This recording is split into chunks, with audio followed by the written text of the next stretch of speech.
I can actually see a little picture of you as well when you're speaking. So whether that's going to come up, Martin. No, that won't. That won't go down to the broadcast. So. Okay, I've hit start streaming, so you're probably being heard.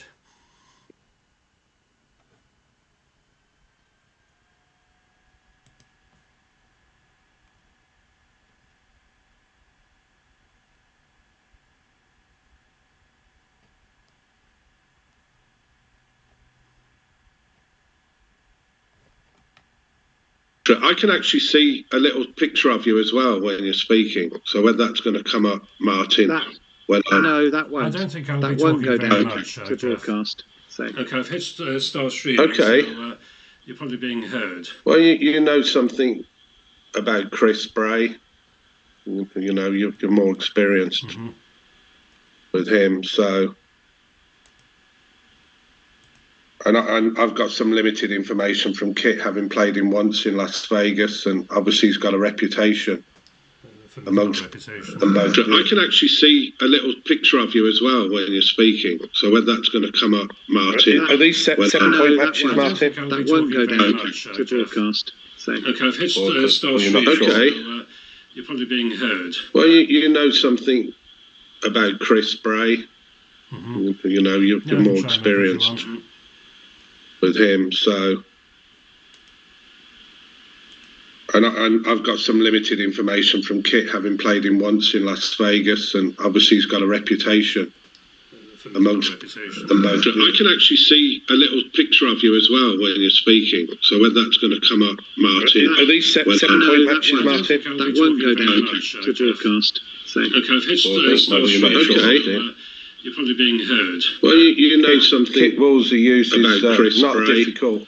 You know, you're more experienced. You don't know his username because he goes by the name Kit Woolsey. So, and I've got some limited information from Kit, having played him once in Las Vegas, and obviously he's got a reputation. 52. Unless you know that, I can actually see a little picture of you as well when you're speaking. So whether that's going to come up, Martin. Are these 7-point matches, Martin? That won't go down to the broadcast. So. Okay, I've hit start streaming. You're probably being heard. Well, you know something. Kit Woolsey uses about Chris not Bray. Difficult. You know, you're more experienced. You don't know his username because he started playing balls. Still waiting for and I've got some limited information from Kit, having played him once in Las Vegas,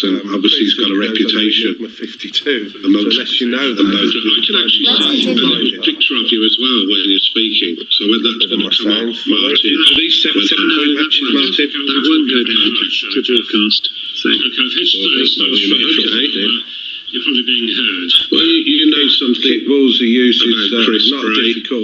You're probably being heard. Well, you know something. Kit Woolsey uses Chris not Bray. Difficult. You know, you're more experienced. You don't know his username because he started playing balls. Still waiting for and I've got some limited information from Kit, having played him once in Las Vegas, and obviously he's got a reputation. 52. Unless you know that. I can actually see a little picture of you as well when you're speaking. So whether that's going to come up, Martin. These 7-point matches, Martin. That won't go down to the broadcast. Okay, I've hit start streaming. You're probably being heard. Well, you know something. Woolsey uses Chris Bray. Difficult. You know, you're more experienced. You don't know his username because he started playing balls. Still waiting for and I've got some limited information from Kit, having played him once in Las Vegas, and obviously he's got a reputation. 52. Unless you know that. I can actually see a little picture of you as well when you're speaking. So whether that's going to come up, Martin. These 7-point matches, Martin. That won't go down to the broadcast. Okay, I've hit start streaming. You're probably being heard. Well, you know something. Woolsey uses Chris Bray. Difficult. Okay, so this is more experienced. You don't know his username because he started playing balls. double spread.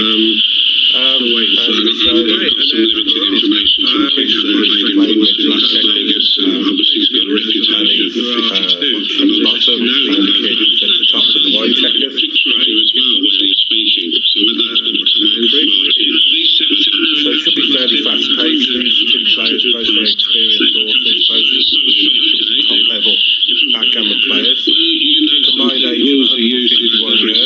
So that's a lot of experience. They both spent a lot of time playing double spring. And Kit Woolsey also is well known as being a top level bridge player. One of the world's best bridge players. So I'm looking forward to this. It should be a very exciting match. 11-point match, which is 4 minutes and 24 seconds on the clock to make their moves. So it should be fairly fast paced. These two players, both very experienced authors, both top level backgammon players.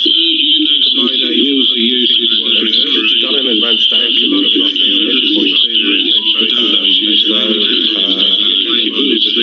And Kit's trying to pin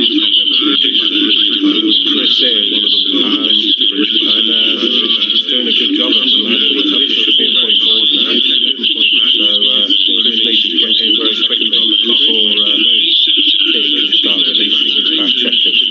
Your opponent doubles. New game. So 1-0 to the US.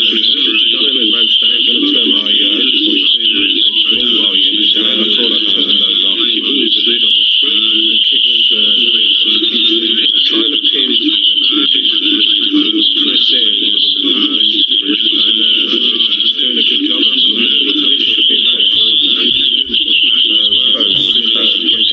On to the second game then. Both got made the bar points already. 5-4.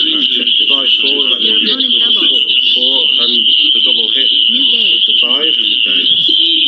And nice roll by Chris, bringing both checkers in and hitting Kit. Okay, awkward 6 to play here.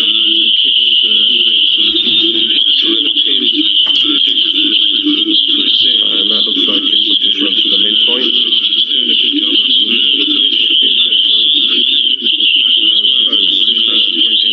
On to the second game then. Both got made the double hit instead. Okay. 4 and the double hit. And that will hit and make the 1 point. So the checkers on. Kit needs to come in here. This is the 1 checker. So Chris could consider a double here. Your opponent doubles.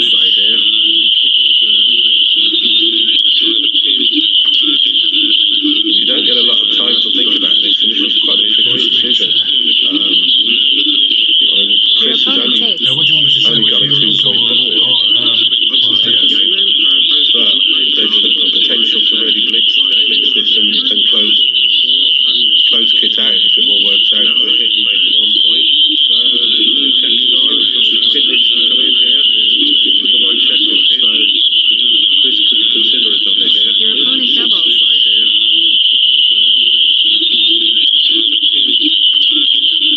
You don't get a lot of time to think about this, and this is quite a tricky decision. Okay, Kit will be very relieved that he's found got an advanced angle. Oh no, he's hit off the anchor. So now Chris finds himself with 4 checkers back and close Kit out if it all works out. I don't know why that is. Okay, that will make the 9 point. You see that comes round. Chris could consider a double here. Your opponent doubles. I beg your pardon, I misguided the checker. This is the thing with Speedgammon, you have to think a lot quicker. So the advantage is starting to turn very relieved. Yes, I turned all the volume off. And if he can make a point or 2 in his home board, he will have a strong reason. And that's a very good roll. Chris needs to try and come in with a slightly higher anchor than the 24 point. And the tables have really turned since Chris doubled earlier in the game.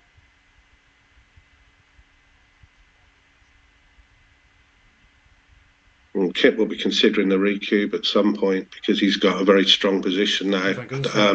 Although Chris has got 2 points in Kit's home board, it's not enough to consider a back game. A nice shot though there by Your opponent Chris. doubles. And now Kit's chose to double. He felt he was too strong the roll before. New game. And Chris drops. Okay, so it's now 3-0 or 8 away, 11 away, to use the correct terminology.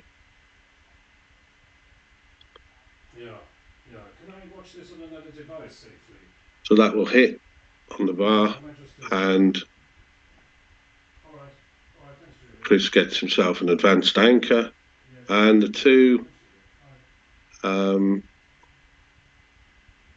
duplicates a lot of good ones that Kit could have rolled or you could have used. That can make the bar point. Okay.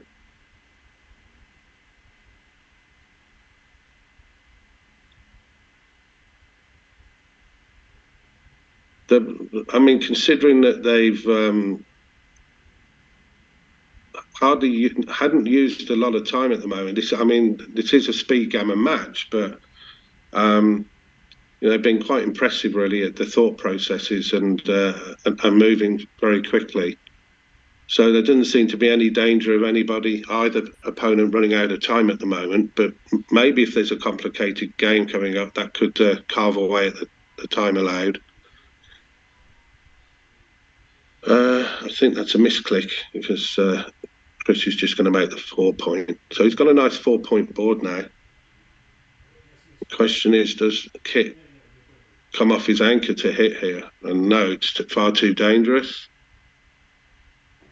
He's ahead in the race, so he just wants to get his last 4 checkers off that midpoint and bar point and safely home. Okay, that'll make the 3 point.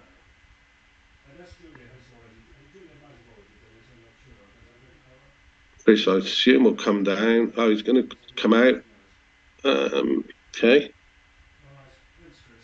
And that's a really good roll for Kit, who's ahead in the race. Now he manages to clear an awkward point.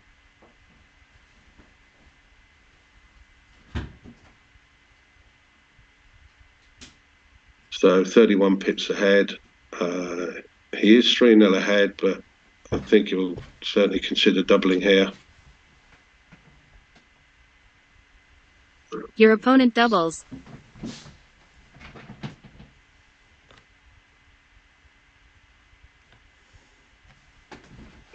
Chris correctly takes, I believe, even though it's a 31 pip deficit. He's going to hope to pick up one of these, get a shot at some point. And the more sixes that Kit rolls, the less timing he gets to clear that midpoint.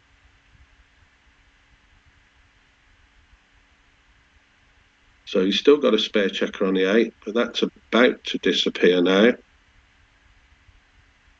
Unless he volunteers a shot, which he is going to do. So Chris needs a 5, unfortunately didn't get it. So now it's looking quite ominous again with a 40 pip deficit.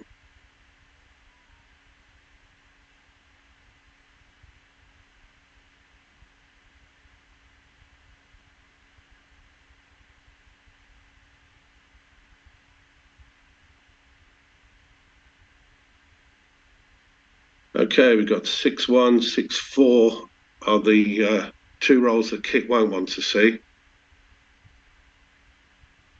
Any 4 is going to be tricky because now he's got to clear from his 6 and 5 points and strip those a little bit. Another 4 could prove awkward.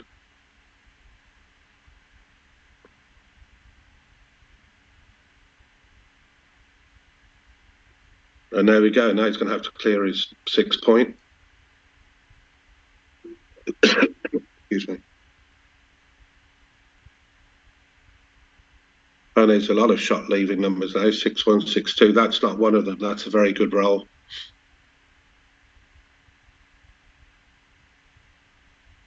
So Chris will just run out now and at some point see if he can get Kit to leave him a shot from the 5 point with a 6-1, 5-1 or 4-1. And he's not even going to get that option because he needs to run out with double 6. So very much looking like a 5-0 lead to the US in this match.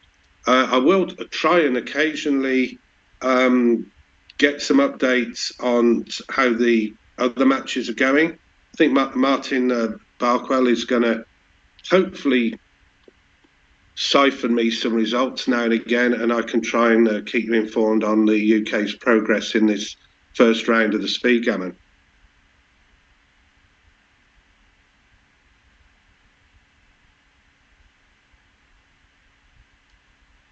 New game. Okay, so 5-0. So Chris is going to, this is going to make quite an impact on cube decision. Now, Chris is going to be quite keen to turn the cube as soon as he can, if he gets any sort of advantage. So we'll see if that applies in this next game. Okay, Kit will hit on the 5 point, fight for that point. And you can make the 4 point, but then you don't hit on the 5 point. But I think that's the right play. It's nice to make an inside point rather than hitting loose. So Kit will be looking for a 1 or a 3 to cover that 5 point. Oh, he had a choice, but I think making the 5 point is more important than hitting on the 24 point. 6-1, that can hit and cover the 1 point. Question is, which one do you hit? And he's chosen, or do you hit the one on the bar point? Those are the options you've got. Okay.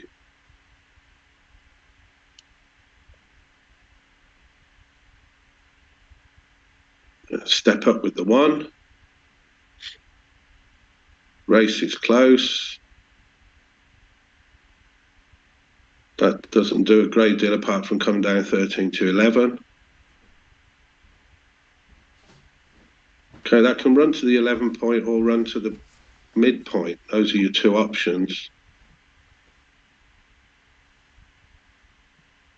And that will make the bar point. So they're both thinking very quickly. They're having to make quick decisions in this. That makes the 5 point. That's a nice roll. And Kit will, I assume, try and run away with that roll, 5-3. And so Chris needs a 3. Doesn't get it. Still the race is close, but now, of course, Chris has got that back checker that he needs to extricate. That will just play safe and come onto the 5 point. Okay, that's a nice roll if Chris doesn't get hit. So now Kit needs a 3. Okay. So Chris has got an 9 pip advantage. Probably not quite enough to double, but it's getting close. And that will be enough now. And I don't even think that's going to be a take now. That's how quickly it can change in these races. So this should be double pass. Your opponent doubles. New game. Okay, so a point onto the board for the UK. Well done. We are now 6 away, 10 away. Okay, and Chris starts off making a nice inner board point.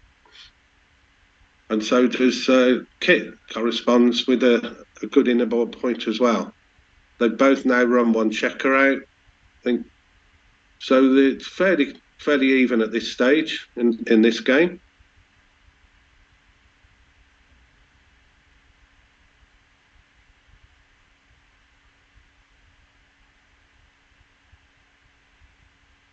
Both got over 3 minutes left on the clock, so they're both doing well for time.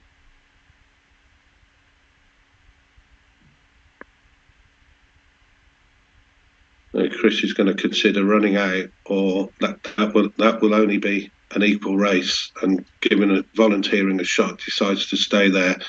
And unfortunately now he's going to be facing being on the bar. At least he's come straight in.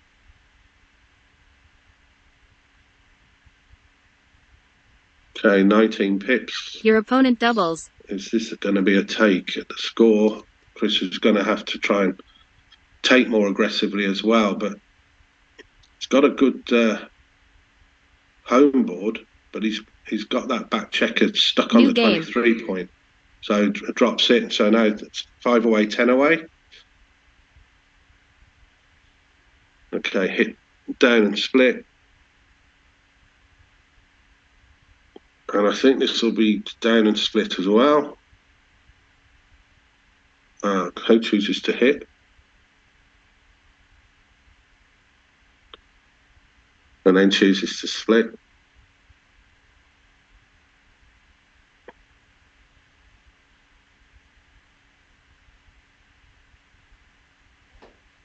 think Kit now will be trying to aim for reasonably uncomplicated games with a 5-game advantage, whereas Chris will be looking to try and play in a more gammonish situations so that he can put pressure on the cube and threaten Kit with a loss of 4 points if all goes wrong.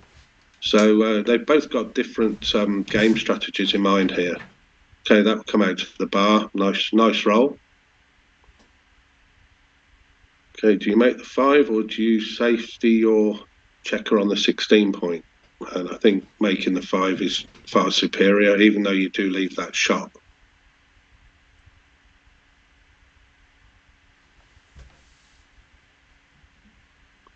So 3 needed. Chris isn't quite got his target sights on completely 100% at the moment. He's missed quite a few shots in this match. Your opponent doubles. But having said that, Kit dances on a 2-point board. Your opponent takes.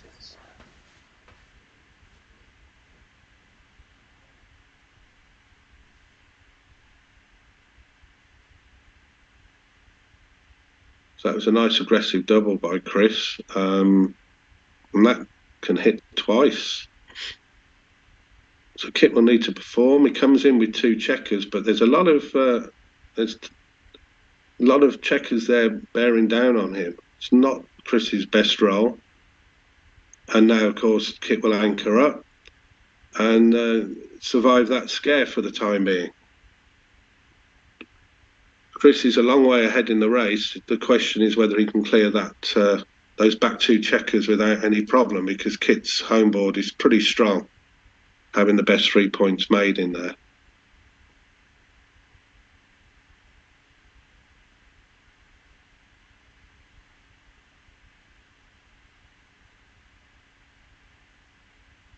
So we need a double, preferably double 5, but we'll take double 2, double 3, double 4 to get these back checkers around, because Chris is running out of timing with just 2 checkers left now to play 6s from.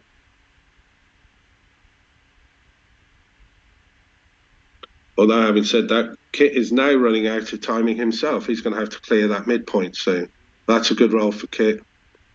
Doesn't have to touch the back checkers, and that is Chris's last chance of a 6 before he has to clear from the 18 point.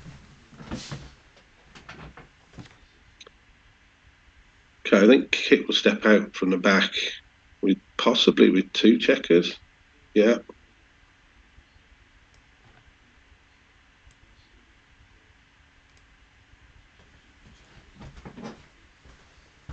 Okay, that's going to leave a shot.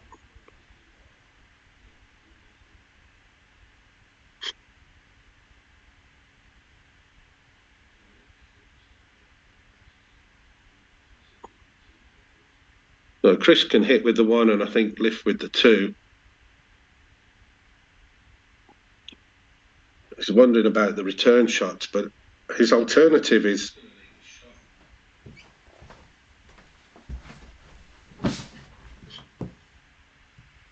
there isn't really. I mean, you've just got to hope that Kit doesn't roll well off the bar here, and he has, unfortunately. 3-6 will hit, and now Chris is in real trouble. Kit's actually too good here, so he's going to be playing on and trying to pick up 4 points, and that will take him to Crawford. There isn't really. This game can be so frustrating sometimes, especially with those volatile, those key rolls. You know, the difference between a 3-6 and a 4-6 was huge, because 4-6, Kit stays on the bar. So, yeah, they really can make a dramatic impact to the match, especially now that Chris is facing being possibly a Crawford 10 away. And if things had gone well and he'd have come round, he would have just been 3 points behind in the match. So as we all know, this is one of the cruelest games, as they say, and we can see why at times. Okay, neither one to come in. No. So Kit's going to hit with anything here. And he's a big favourite to get closed out, which he has. So the question is now whether Kit will pick up 4 points for the gammon. With 2 on the bar, it's roughly 40% gammon chances for Kit. So although Chris is a very slight favourite to save the gammon, it's almost a coin flip whether he loses a gammon or not. Of course, he can also pick up the odd shot if Kit rolls badly on the bear off. But we shall see.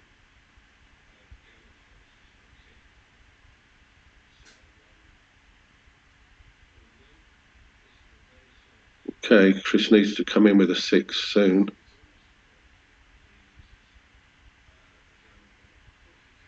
There are a few shot leaving numbers starting to appear.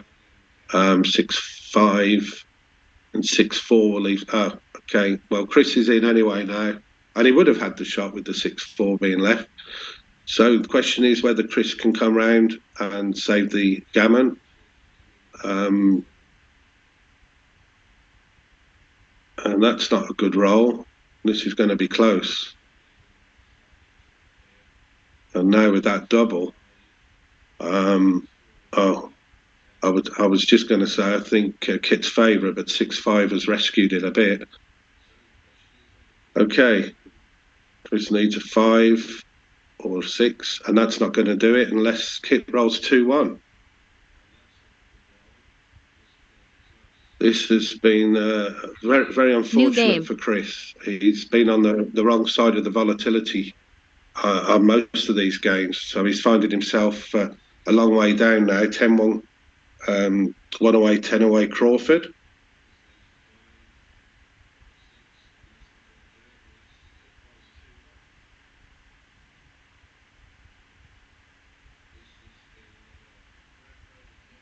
Okay, so Chris actually, he'll know this. He's very experienced, very experienced. He'll know that ideally, obviously he wants to win the game, but 2 points is going to be quite useful for him as well because it takes him 8 away. It's always good to be an even number away rather than an odd number. So gammons do matter a little bit for Chris here. He will be aiming to win a gammon. It'd be nice to see him win the game, but certainly a gammon wouldn't be amiss. So double fours are blocked from the back checkers. So what do you do with the front checkers? You can make the bar, slot the 5, make the 5. You do clear your mid doing that. But he's played that, and so now Kit is considering a 4-1.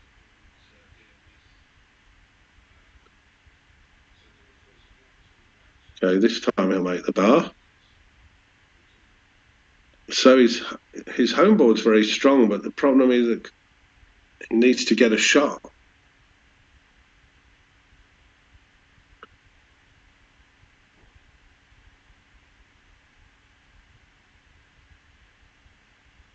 Okay, we'll just play this. That's going to make him level in the race. So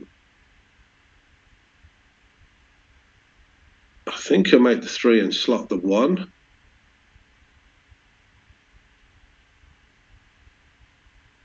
And Chris will now link up with the 5 and may play 7 to 6 for the racing efficiency. And that's a shot. So let's see if Chris can get his radar, his target going, shooting a 2 and nope. So it'll probably go 8 to 2 or 4 to 1 here. And now both of them have got points to clear, and that's almost not quite as good as hitting last go, but it's going to help a lot because that's put him well in front in the race now. So he's a big favourite to win this game, and even bigger now.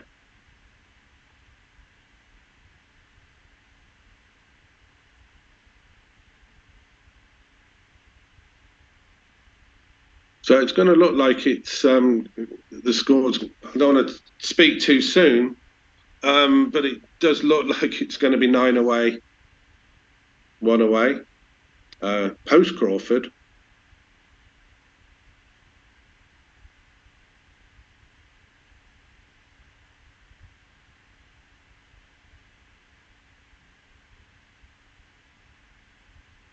So at 9 away, Kit will take. So the question will be whether Chris doesn't cube straight away. New game.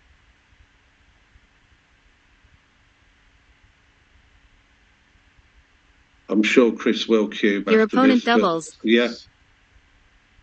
Your opponent takes. And Kit will take.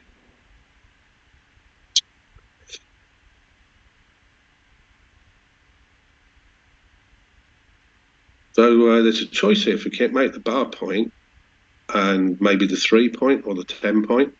He could have made the 5 point as well, but Kit just wants to have a nice, like I say, a nice simple game. No gammons involved if he can help it. He doesn't want to have these volatile swings.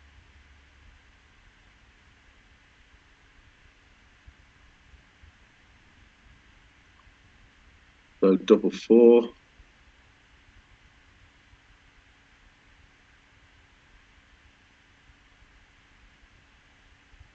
And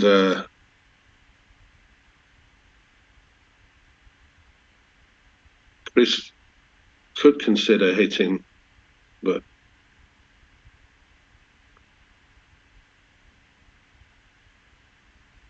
okay, that's going to run round to the 10 point. That's a nice roll for Kit. Slightly ahead in the race. Managed to get his 2 back checkers at least 2 decent positions, and is working on making a nice home board as well. Right, another decision for Chris here, whether or not he should have run out. The race was just even if he did, so he's decided to stay there. Oh, he's probably going to look at it. It's quite difficult because Kit's threatening to make quite a strong offence there. But without clearing this bar point, Chris wants to try and stay back and see if he can force a shot or get Kit to leave a shot while he's bringing his other checkers in.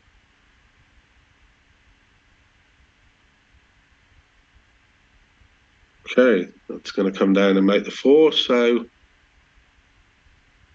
Kit will make the 3 here.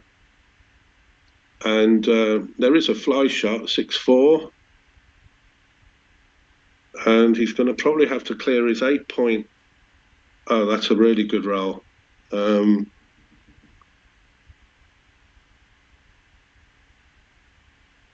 So that will clear the 8 point. I'm sure it'll come in 11-5 and 8-4. So Chris will need a. He's hit, and that's a really good roll from Chris. 1-6 off the bar, perfect. So he's missed a lot this game, but when he needed it, he performed. So he needs a 1 now to pick up that check, and got that. Come down 13-8 to give you a chance to cover that 2 point. Bit dangerous to hit loose on the 2 point, but Chris is going for it because the gammons are something that he really wants to aim for. So anyway, he's closed out, and a very favourite to win a gammon here. So this could be really helpful. You know, he'll only be 5 away if he wins a gammon. So starting to make a real impact in this match if all goes well.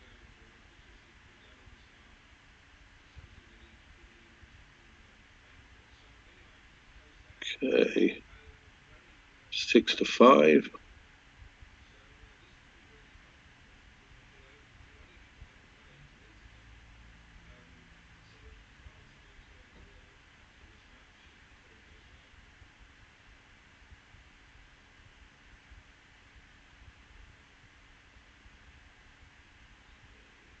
Well, it's a good roll by Kit, that helps. But he's got 2 other checkers to bring round apart from the 2 that are stuck on the bar or in the home board. So Chris is a huge favourite here to pick up 4 points.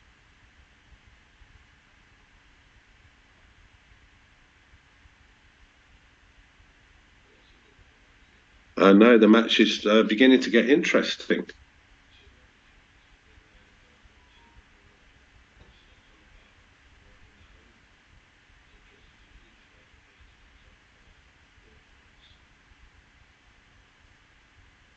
I'd say that these 2 have a combined age of 151 years, so that's a lot of experience. Without revealing their ages, I will say that Kit is 9 years senior or 9 years older.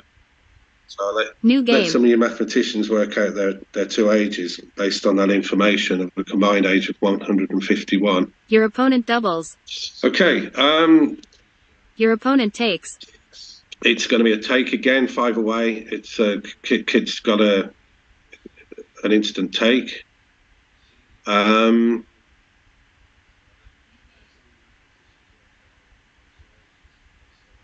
again, this could be very interesting. Chris will again be aiming for that gammon, and it will just make it a DMP match then.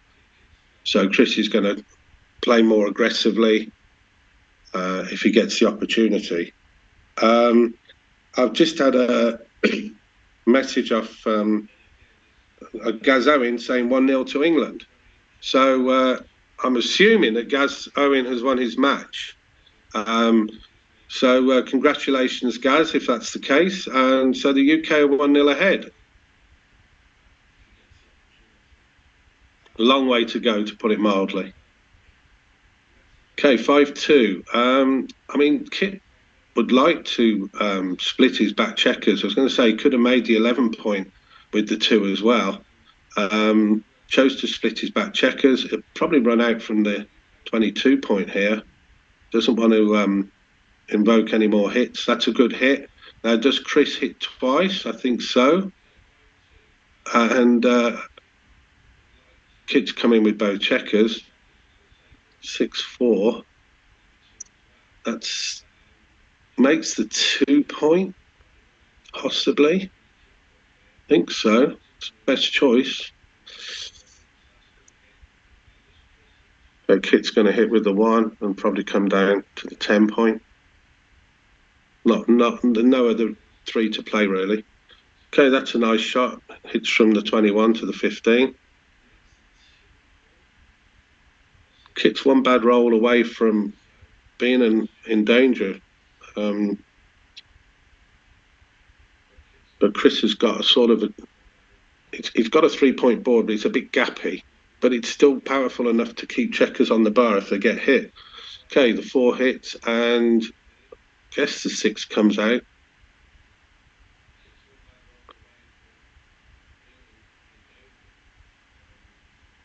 And there's an example. 2 even numbers. He's going to keep Kit on the bar. Nice roll by Chris, making the 5 point. And now he's up to a 4 point board. And this, again, is looking very encouraging. But those are the 2 obvious ones. If you slot the bar or come to the 13 point, I think.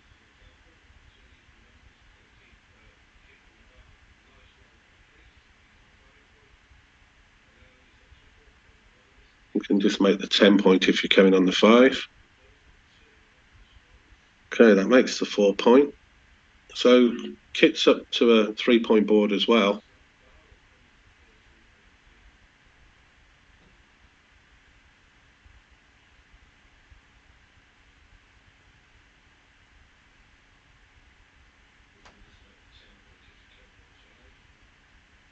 And that's just going to come straight out.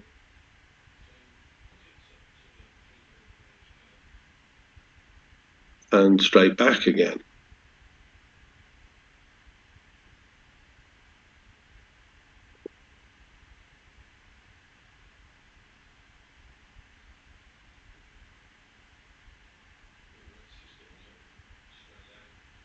Oh, that's a very good roll for Kit. Advances his anchor to the 22 point.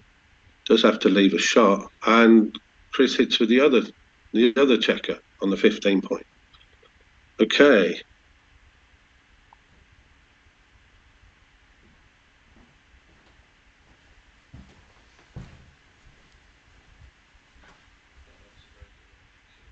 Another dance. I think 2 off the 13 seems reasonable. And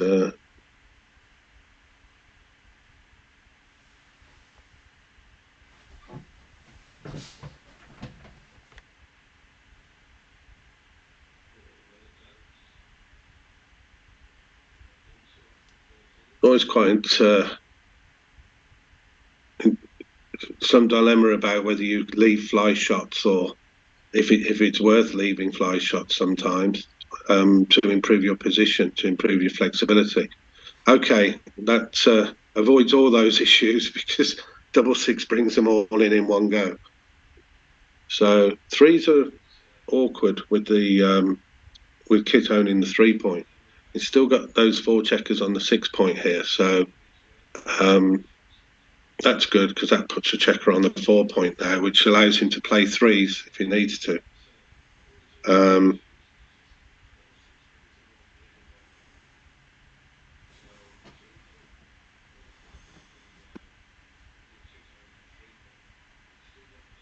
And that 6-6 is going to give Kit a lot of options to save the gammon here. Nice roll by Chris, though, putting Kit back on the bar. Okay, so the race again is on. I think it's favoured to save the gammon now after that 6-6. And a 4 is almost definitely. In fact, I'm not even sure Chris could win a gammon now from this position. Having said that, now he'll roll a double and Kit will roll 2-1 and prove me wrong. Oh, here we go. No, it was close. Okay, so 3 away, 1 away, Crawford.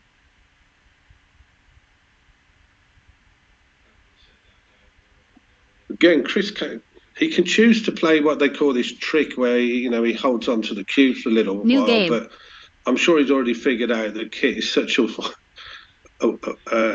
experienced player that he's just your opponent doubles. He's just going to double straight away and not even try and play these sort of games. Okay, so a gammon will win the match for Chris. So obviously he'll be aiming for that. And he'll be happy to win the game again and take it to DMP. But this is turning into quite an exciting match now. Okay, runs to safety or hits. So Kit's got a decision to make here.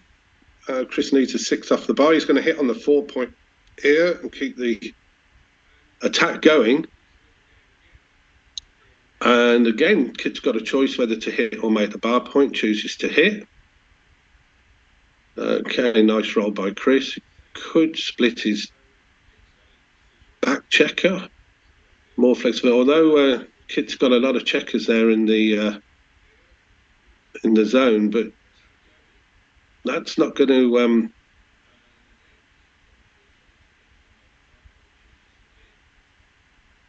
put more than 1 checker on the bar at least. So 4's nice, or he can make the 20 points as well and come in on the 20 and go 24 to 20 as well, which might be the best option because I don't think he's got a very good 5 if he comes in with the 4. Trouble is he's so far behind, he doesn't want to move that back checker up either. So decides to just slot on the 3 point. Kit will hit, I assume. 5 will hit on the 3 point, and the last one he can come down and make the 8 point, or he can come out from the 20, or diversifies to give himself more attacking or more numbers to try and close that 4 point. Okay, buttons up a bit now. and looks at it again. Still a long way behind in the race, but that second checker on the bar is going to help. And there is a real chance now that Chris can aim to try and close Kit out before he gets back in. Okay, makes the 2. So when you're blitzing like this, you don't mind making the points in any order, but making the 2 point gives you lack of ammunition now to make the 4 point. So 2 down, that's right. Wow, and this is looking extremely encouraging. So do you come into the 5? Yeah, just to give yourself an extra builder. I like that play. Now you're going to hit, and actually even better, you can make the point. That was a misclick. So now can't hit that. Can come into the 6 to give yourself an extra builder. Okay, 4s and 5s to hit. 5 will hit, but where's your 3? You're going to have to go 5 to 2. Ah, wow, this is really tense now. There's Chris is going to hit with the 1 and come round with the 3. Kit's desperate now to just get in on that 24 point and anchor up.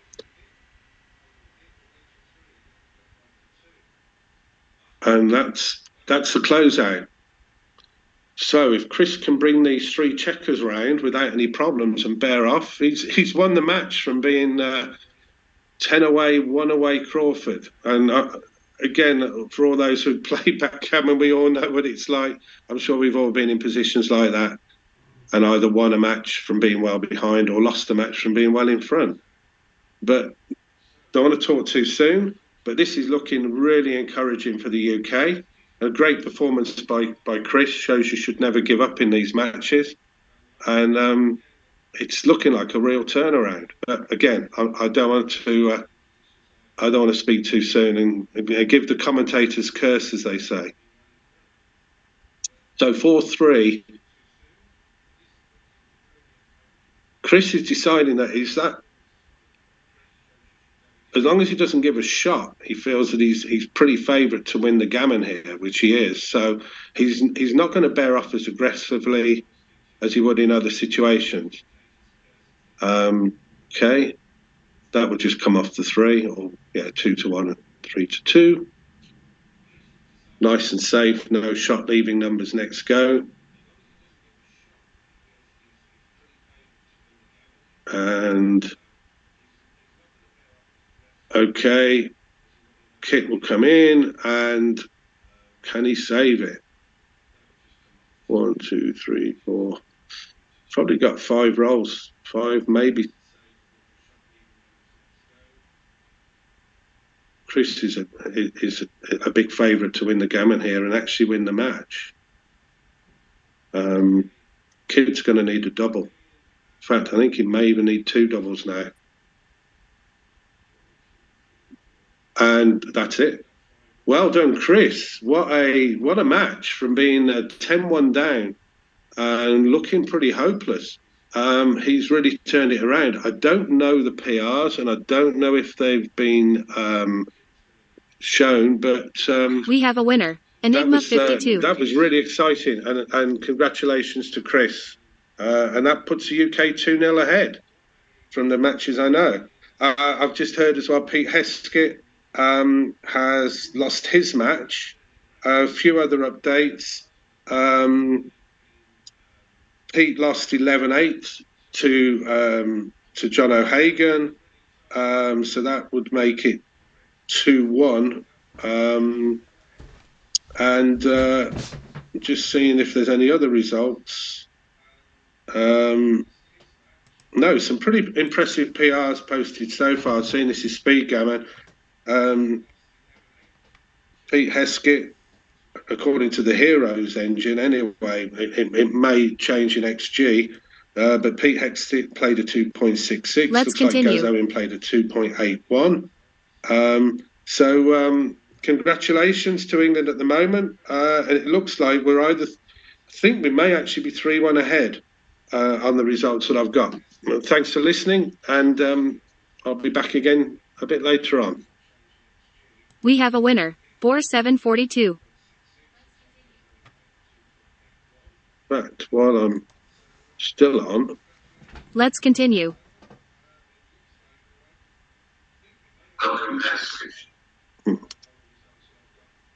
nice to. We have a winner. Julesev.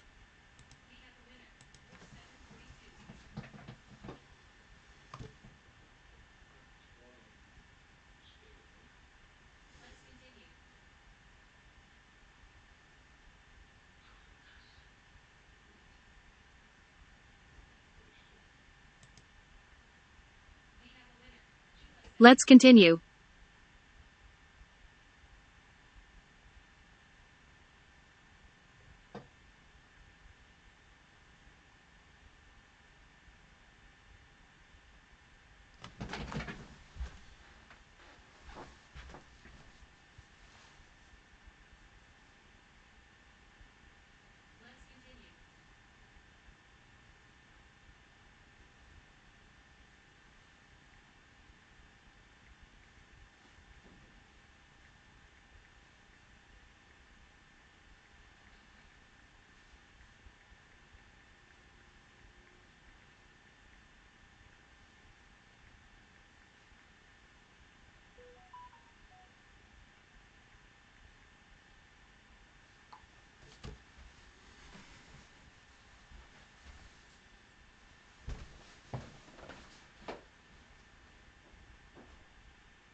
New game.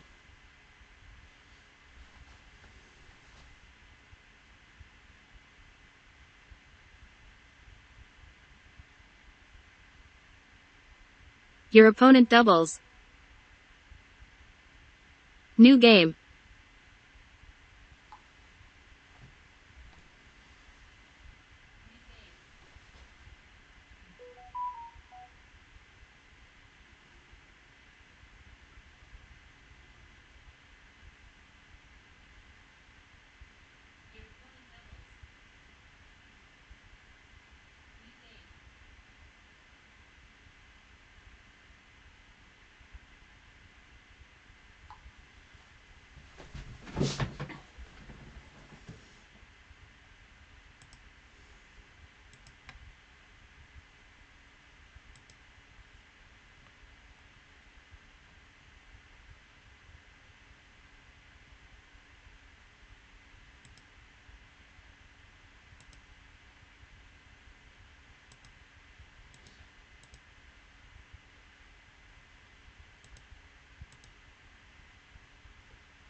Your opponent doubles.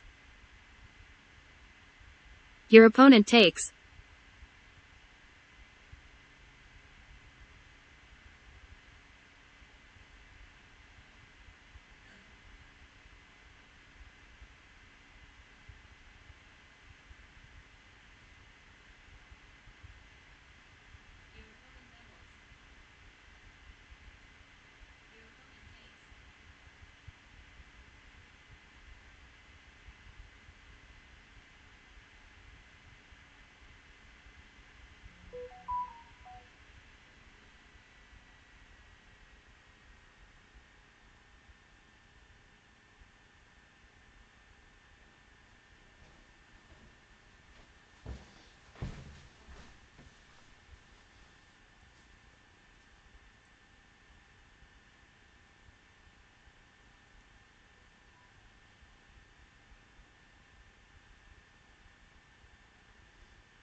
We have a winner, Peter B.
Right, welcome back. Let's continue.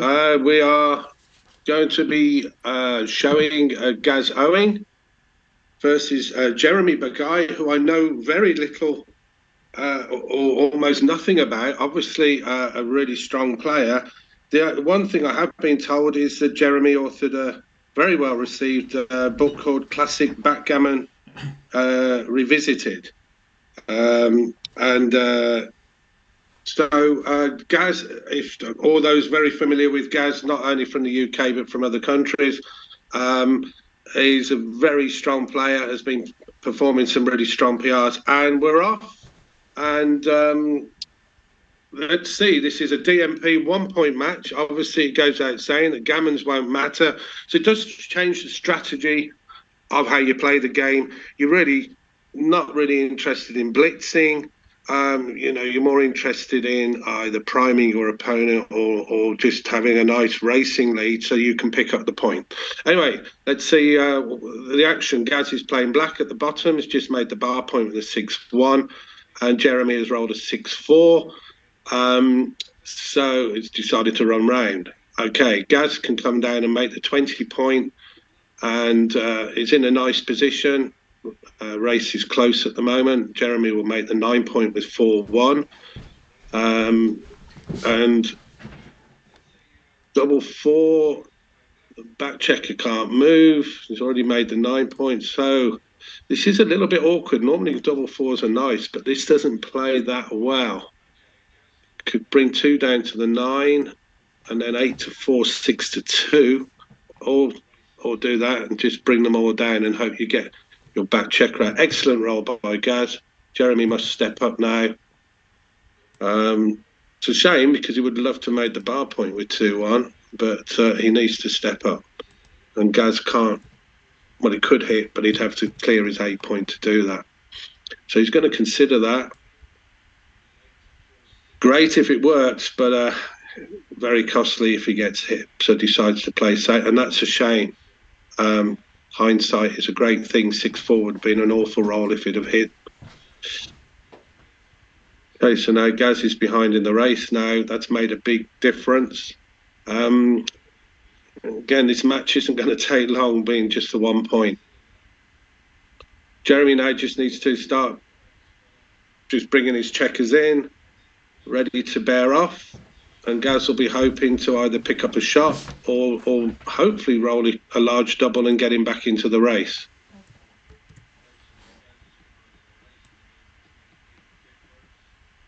Okay, well.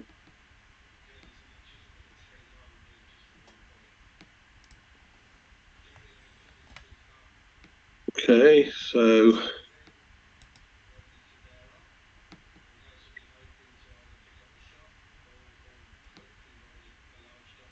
Unfortunately, it's not a big enough double. So 16 pips. Gaz will need something like, well, he's got to come out with the 6, hope for a shot. He's going to get a 6-1 or a 5-1, depending on how Jeremy plays this last 4. And decides whether to just clear the 4 and leave at 6-5. Now he's going to play it this way and try and clear it quicker, 6-1 or 5-1. Okay, Gaz is going to need to get his skates on, trailing a long way in the race, and 2-1 is all but over. So very short and sweet, or rather unsweet if you're from the UK. There is a little bit of camaraderie here for me with the US, because I'm actually commentating this match from Las Vegas. So I'm actually nearer to the US team than the UK team, geographically speaking. But I'll be cheering the UK on. Unlucky Gaz. 1 point we have to a the winner. Fortuitous. I'm going to go and see if there's some other matches to look at. So I will confer with Martin Barkwell and see if there's any other matches. But as I say, these happen so quickly and they're over so quickly, you don't really get much time to commentate on several matches. Anyway, thank you for listening, and let's hope that the UK have favoured better in some of the other matches and had a bit more fortune. Let's continue.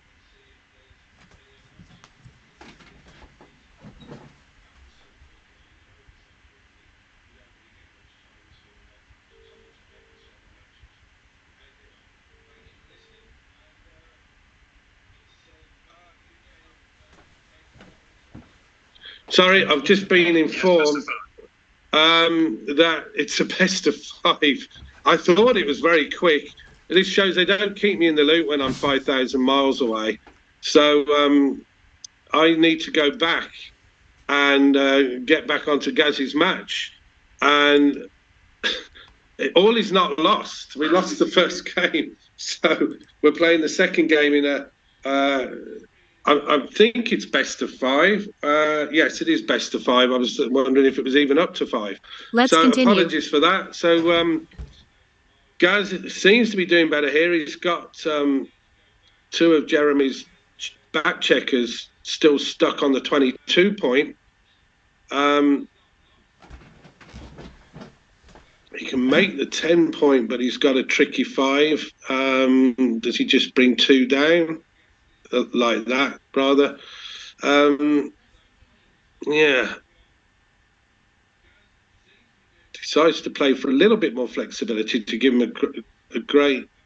So many numbers, 5-1 not being one of them that would have, made the 4 point.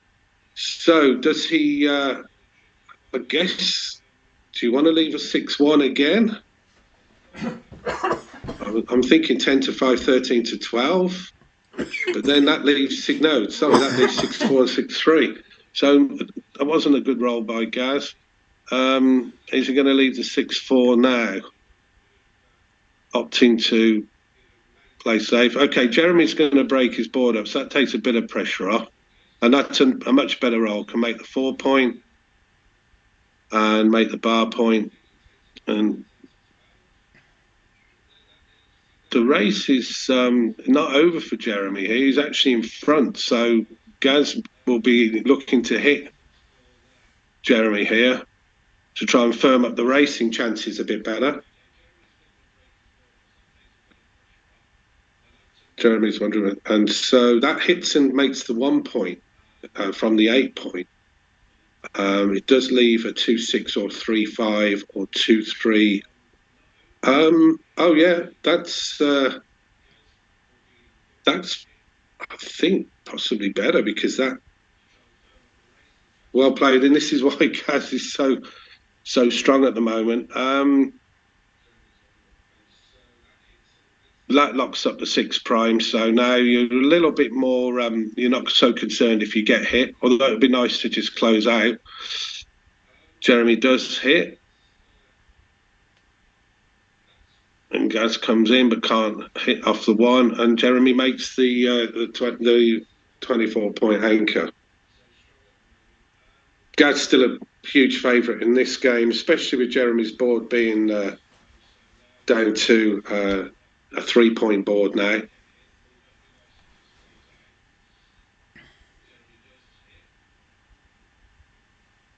Again, because gammons don't matter, if they did matter, you could have considered clearing the bar point and leaving Jeremy to run out with one of his checkers with a 6, but there's no need to do that. Just need to bear off safely and pick up the point, and then it will be 1-1 in the match.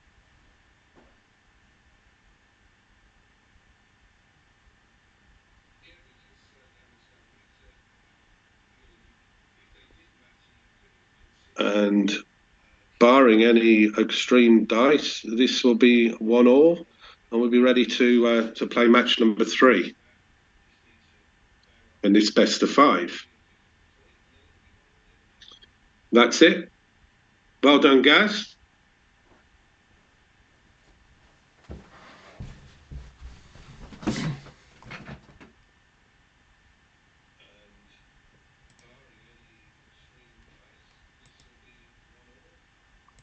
We have a winner. Fortuitous. Okay, so I'm going to follow the third match. Shumi's going to start straight away, and he has. I can get on there. There he is. Okay, so on to the third match. So the score is 1-1, best of 5. Jeremy makes the 3-point. Gaz will do the same. Has got one checker out already. So Gaz looking to get that second checker out. He's going to get hit 13 to 11 to give more covers for the 5-point. And 2, the 6 continue. not so good. Could hit loose on the 2, but doesn't look good. Oh, that's a nasty 6. Yeah, that might be the lesser of 2 evils. I don't really know. It's a sort of double shot whatever you do, and he doesn't want Jeremy to make that 5-point, which he's going to do. And he could switch and hit on the 2. So a few decisions here.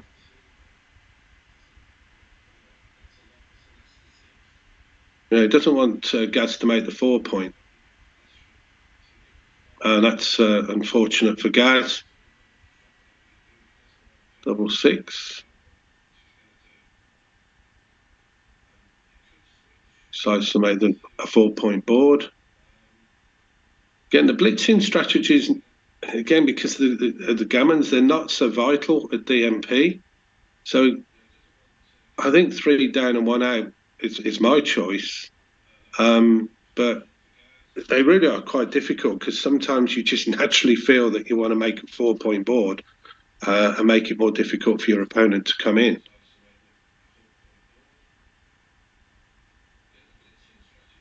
And that was a good idea what Jeremy did. He made the bar point first because he said those were the 2 6s that he was definitely going to play. Quite often what people will do. Okay, Gaz will love to cover with the 3. Is he going to step up with the 3? Again, the gammons don't matter if you look.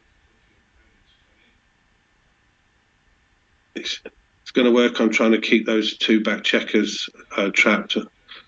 Excellent roll for Jeremy. Makes a 5 prime. And Gaz is starting to look in trouble in this game. Could run off the 20-point here. Gaz needs a 2. Can't even hit. So Jeremy is in firm command here, and he's made the 6 prime now.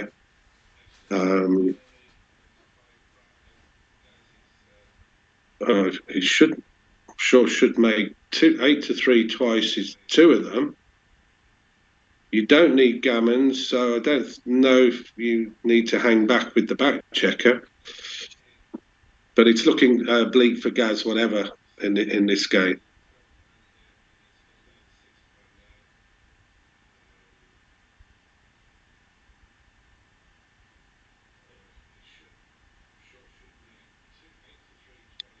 Not a lot Gaz can do, really. So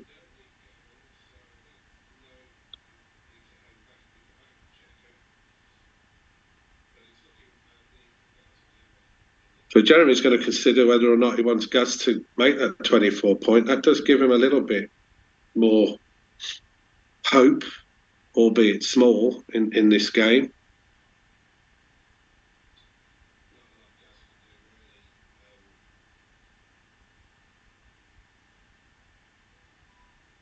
Okay, so he's going to have a reasonably well-timed 1-point game with a not very good home board, unfortunately, because he's had to break it. So Gaz probably won't want to come in for another roll or 2. Okay, so he's come in as well, and it's looking... If they can keep the 4-point board, there is a slither of a chance, but he needed a 6 then. And Jeremy's busy clearing off. That's good, but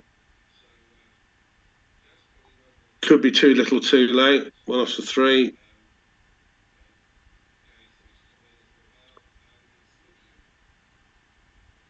Okay, that makes the 4-point. So if he gets a shot, which he is, he has got a 4-point board. Last chance. Probably too little too late, but there's always hope.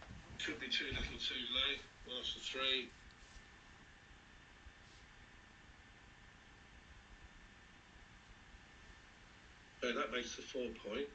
So if he gets a shot, which he is, he has got a 4-point board. Last chance.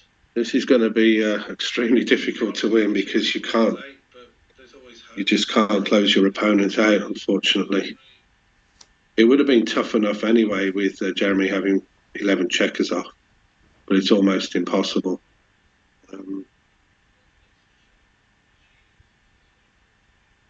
But Gaz won't give up. He'll keep fighting until the last checker gets taken off. See if he can close that 6 point would help.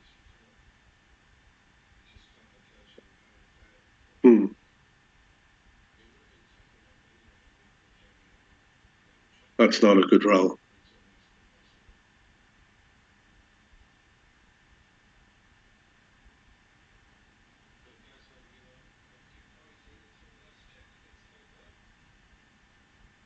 Yeah, and Gaz left the shot on the 3 because he thought if Jeremy comes in, I'm not going to win the race anyway.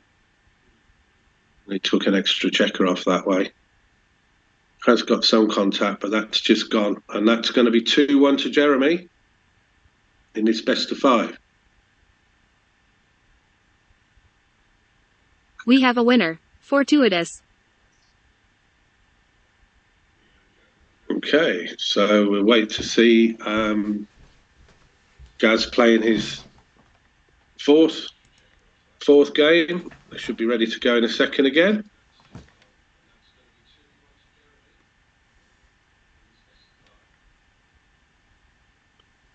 So if Jeremy does win this next game, they will stop at the 4 matches. They won't play the 5th match. So although it's a best of 5, technically it's the first player to win 3 matches that go through and win the overall. So it's quite possible that we could just have one game left. Of course, if Gaz wins it, then we come to a decider, the fifth game, and that would be great, both from a UK perspective and the fact that it makes it more exciting. I've just been told Chris Hodges, the UK captain, I've had a note to say that at the moment the UK are 19-17 up after the Speedgammon. So very close, but really, really well done to the UK team for actually taking a lead. So excellent. Waiting for Gaz still to start this next match. I'm assuming it was 2-1. I didn't miss one before or anything. So I'm wondering why they're not starting.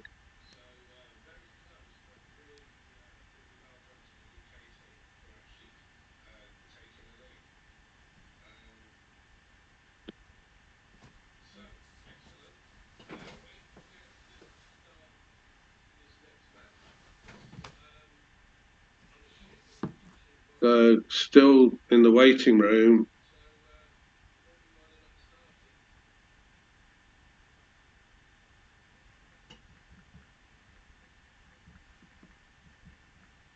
I'm going to see if I can find out if I've maybe made an error somewhere, but can't see.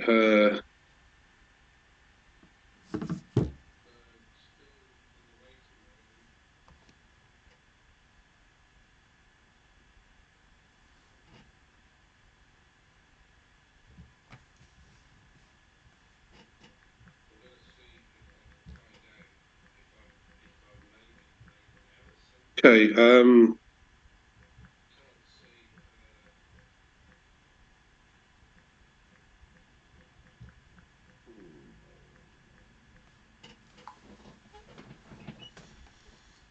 Yeah, I'm just checking. Martin Balco's going to check if Jeremy actually got to 3. Maybe they played a game that I was unaware of, and Jeremy actually won 3-1 because neither players are starting.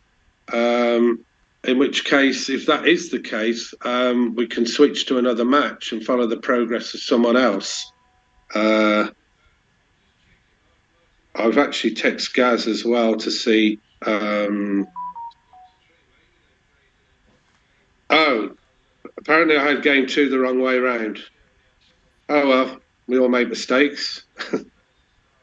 Me more than others, but so actually, Gaz did lose 3-0. So we need to switch to another match. So hopefully, if Martin is listening, he can let me know which match we're switching to, and hopefully I'll get the score right. Let's continue. Well, and so I'll be able to follow it a little bit more closely.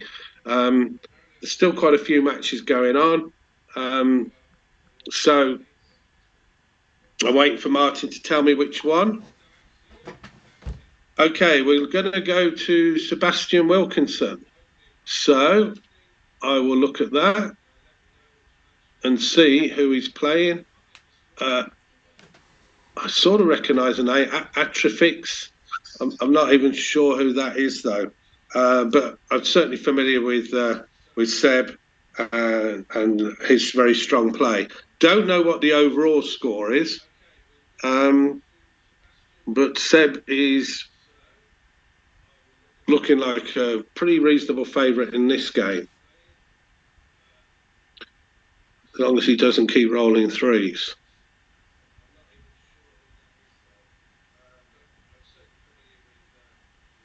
Okay.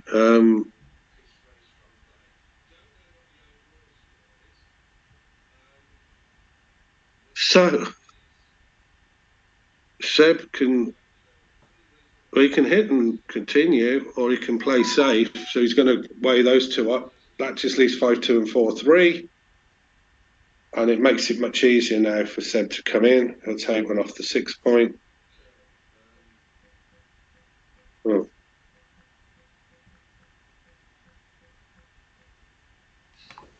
Okay, that's it. Atrafix, that's MC. Matt Cohen and Greer, so a very strong US opponent. So you've got two exceptionally strong players playing each other here. And I'm sure, although the PRs aren't being shown, I'm sure they're going to be extremely strong at these DMP matches. Okay, that safety's it for Seb. Just a case now of whether Matt can roll probably 3 successive doubles to whip the rug from under Seb's feet. And that's unlikely to happen. The question is that I'd like to know is, and I think this is, Neil Casris has just put a comment to say congratulations. So I've got a feeling that Seb has we have a winner. Has won the overall match. So well done, Seb. Commiserations to Matt. Unfortunately, there wasn't much of the game left to see, but good to see that the UK picked up another point there. Let's continue.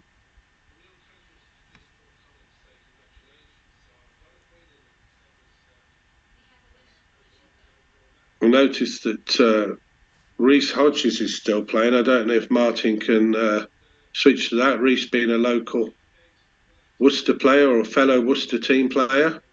A young player, very talented, has been shooting some really low PRs. And I've had a note that Martin has switched to Oliver's match, another young player who is producing extremely low PRs. So let's have a look at Oliver Squire. There's not a lot of the match left by the look of it. And again, the UK have got the best of it because Boris is on the bar. It looks like he must have got hit while bearing off or something. I'm not sure how the match went. Let's continue. But it looks like another point to the UK if this is indeed the deciding game. So well done, Oliver. And now Martin is switching to Reece Hodges. So I shall do the same. It seems that when I log in and watch these people, I'm bringing them, I shouldn't say it, I seem to be bringing them a little bit of luck. Okay, he's playing Bob Wachtel. I know the name, Rock and Roll. Again, I don't know what the match score is. But Bob, again, is a very strong player and a very experienced player. Reece is on the other end of the scale is young, but still a very strong player. So this should be a really good matchup.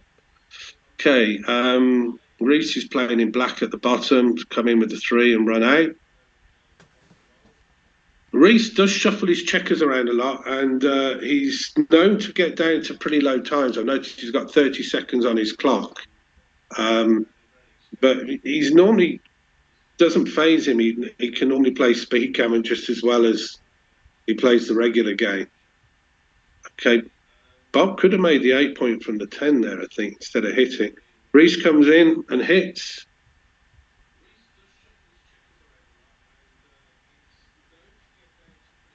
That's not a good roll. How do you play 4-2? That awkwardly is the answer, unless you just want to. You can either play to the 7 or play to the 1. Okay, Bob can hit from the 15 here and take Reece off the edge of the prime. Double 3. That makes the 4 point, and then you've got 1-3. Do you come down or play? Okay, decides to block instead. He's down to 13 seconds, so I'm getting a bit concerned here.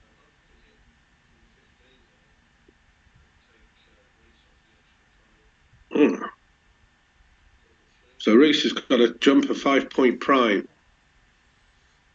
He's ahead in the race, but he's got to get those 2 back checkers out. So I would say that Bob's in good position here, unless Reece can roll consistent 6s. So he's going to come out with the 1. The 1 isn't good. He didn't even come out in the end, and now he's been blocked in. Very good roll by Bob. And Reece is in trouble now.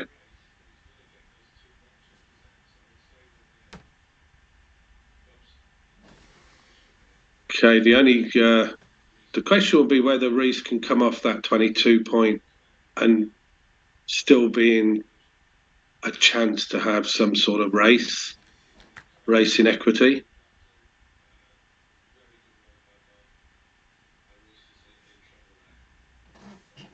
And the longer Bob keeps his 6 prime, the more that Reece is going to crunch his, or start crunching his board and wasting some of his high numbers now.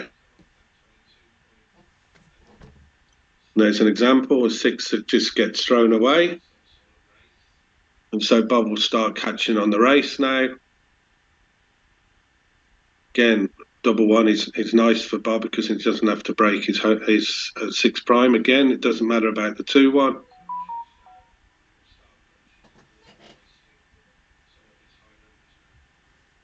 And Reece's board is beginning to break.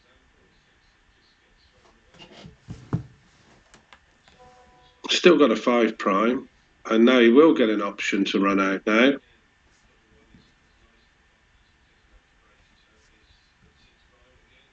Okay. There's the 6. Now is Bob going to hit?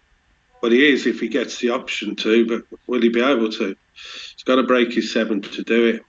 Sure he will. He's a long way. He's going to consider whether he's enough ahead in the race, I guess, to not hit. So that's the 3. Now, does he play 7-6 or 4-3? I think 4-3 was correct. And now it's looking bleak for Reece.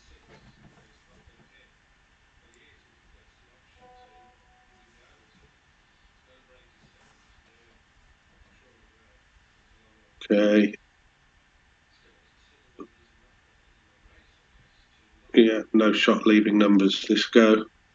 Okay, Reece doesn't want to come. Oh, double 5 is okay, but I think he's got too much to do now. So it's looking like a point to the US. Well done, Bob. And unlucky Reece. Don't know what the overall score is, but from what the matches I've seen, I would say that it's pretty close, pretty even from the 5 or 6 matches that I saw. We have a winner. Congratulations, Bob. Unlucky Reece.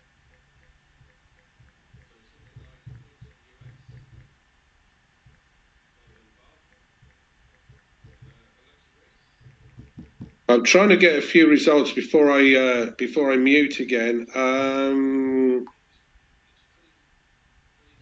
So Oliver, Squire Ken Gibson, Pete Heskett, Simon Bargett, they all won. Gaz, as we saw, lost. PR doesn't count in this particular format with it being DMP. So so the PR results, I'm not sure if they're recorded or not, but they certainly don't matter, and no points rewarded for that. We saw that Seb's match, it looked like Seb had won. Reece has lost. So with certainly the UK is certainly, from my perspective at least, splitting these DMP results with the UK, with the US, and could actually be leading.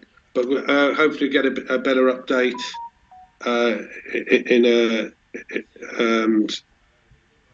So we have far, a winner. Reece Kit has just Woolsey. messaged to say that Bob 132 and won every PR with a sub-1, which I know it's DMP, but that is extremely impressive. But like I say, PRs don't count. And I think that's the end of the DMP matches. Looks like Peter Bennett might still be playing.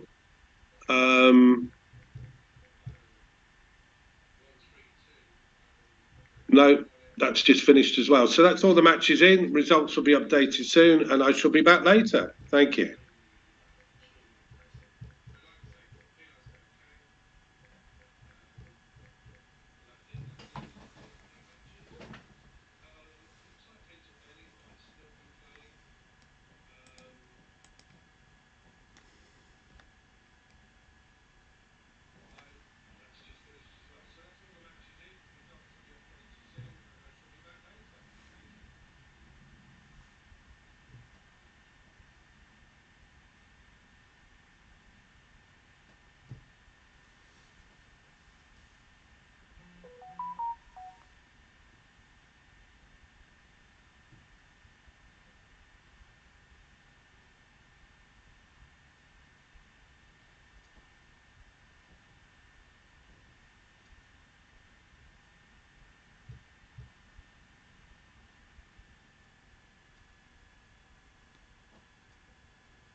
Hi, and welcome back to the UK versus US Magriel Cup, which is now the doubles round that should be starting any minute now. I've just joined on a bit early to tell you which match that I shall be commentating on. Also to give you an update on the score if you don't know. Currently the UK are leading the US 33-27 after the Speedgammon and the DMP rounds. So excellent start for the UK. Everybody putting in a really good performance, and it's a really interesting and tense match, along with the match score, with it being 33-27. The doubles will be played shortly, and then obviously the singles tomorrow to decide the winner. So still lots to play for. The doubles match that will be shown here on the YouTube channel will be for the UK, Pete Heskett and Ken Gibson teaming together, and they will be playing the US pairing of Joe Russell and Neil Kazaros. Just to give you a quick, if you may not need it, some of those names should be extremely familiar. But the UK team, Ken is a well-known online player, goes under the name Grogfather, plays very strong performances online, and has started to introduce more live play apparently into his game, because he is now running a club in Twickenham in London. So Ken is going to be a great partner for Pete Heskett. Pete, again, is another very strong online player. I think the two of them will work very well together. Pete represented the UK recently at Scopchi, and is more importantly, I don't want to plug my own event, but I hold a Watco Invitational, and Pete Heskett won the knockout event at my Watco Invitational. So if you can win that, then you're capable of winning anything, in my unbiased opinion. Shifting over to the US team, two very familiar names in the backgammon world. Joe Russell, 1989 world champion, so say no more. He was also runner-up, I'm not sure what year, but it wasn't that long ago, a few years ago, he was runner-up in the World Championship just a few years ago. So Joe, highly experienced and a very credible player who will produce excellent performances. Neil Kazaros, again, well known throughout the backgammon community. Those who know what's called Neil's numbers, used for converting your match-winning chances at different match scores. So again, a really, really strong combination where if the match gets tight, you've got the experience and the skill of Neil Kazaros and his match score tweaks and changes and strategies and cube decisions up against the younger UK online pairing that I believe will work very well together and are both capable of producing low PRs. I expect a very low PR match here. I'm hoping that we're going to be kicking off shortly, because I'm going to run out of things to say. And then there's going to be that awkward silence. So I'm in the room to see if any doubles partnership has taken place. And yes, they have. Pete has gone live. It looks like they are either ready to go or they've already gone. Okay. Neil Kazaros has asked for 2 minutes because he wants to find out where Joe Russell is. Obviously, Joe is the team, the US team captain, so he's probably got other things to do as well.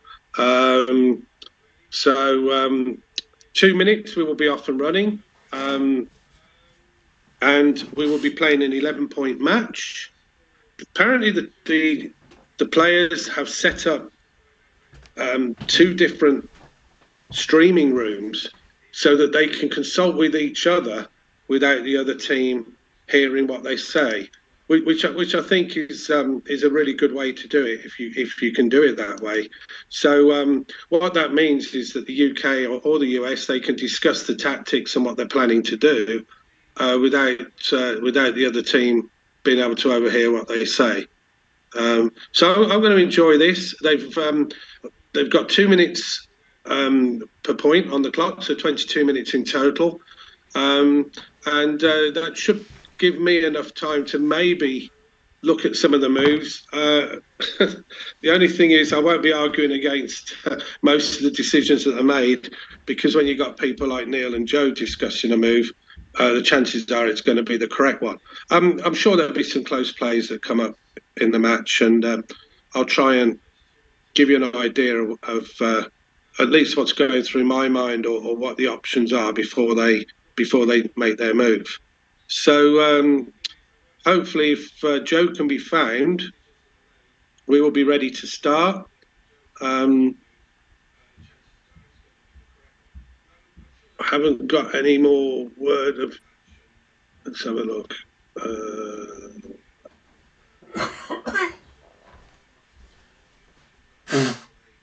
No, Joe's still not logged in yet into the room, so maybe something's cropped up.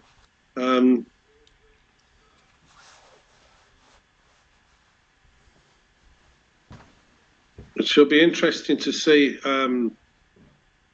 what tactics, if any, the UK bring. A lot of the time, regardless of what you discuss, the dice dictate most of what you're going to be doing during the match.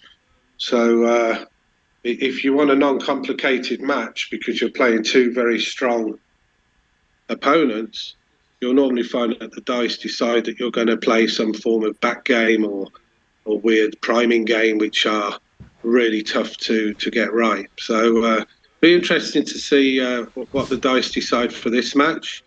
And I'm looking forward to commentating and seeing the moves that take place. So hopefully 2 minutes. I shall go quiet for a little while, and then hopefully be back in about a minute to go through the match and commentate on the match.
Okay, so I'm back. There's still having some Let's trouble continue. finding Joe. And so I've had a message from Pete just this second, just apologising for the delay. Of course, it's not Pete Heskett's fault. It's just that we don't want to leave the viewers just sitting here looking at a blank screen with 6-4 being shown. Apparently, they're struggling with the platform, according to Pete, and so they are both there, but they're just struggling with what's going on. Although Neil Kazros seems like he's on, he wants to know what's going on. So I'm guessing it's Joe. I'm going to go into match chat and see if I can find out if Joe is actually there, and if he is, then it's probably worth hanging on for this match to start. If he's not there, or he's having real problems, then I think it'd be interesting to just scout round and have a look at another match for the time being. I'm just going to wait to see if Neil responds to my question.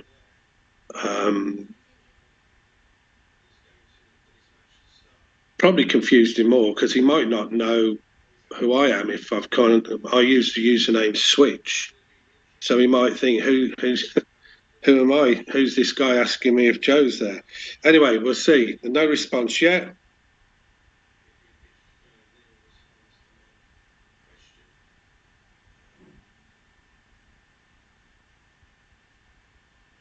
Oh, well, according to Neil, he's put yes, he's coming.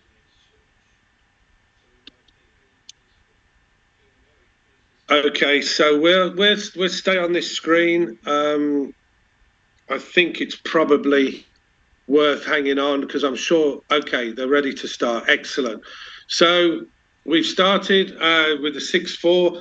The UK team are playing in black on the bottom. They've opened with a 6-4 and made the 2 point. It sort of defines the way you're going to play this game. So they've started off with a more of a blitzy sort of attack type position rather than the splitting down or the pure run. So they're not afraid to to play these sort of positions against these strong US opponents of Neil and Joe. And now they're slotting. Okay, not sure if you open with a 6-4 whether you should slot after, but because you're not really trying to prime your opponents. Okay, nice double 3 for the US, making the 21 point, and now making the decision to make the 3 point or make the 10 point, or is it indeed too big to make the 5 point, which I think it would be. 3 point looks best. You've got plenty of covers from the 10 and 11 point to make the 5 point or the 4 point. 4-2 makes the 5 point, and now the US will make the bar point with that. Some of these don't need your partner to verify or confirm that you've made the right move because they're quite obvious. Okay, so facing a priming structure, black will split with the 3 and down with the 2. Seemed right.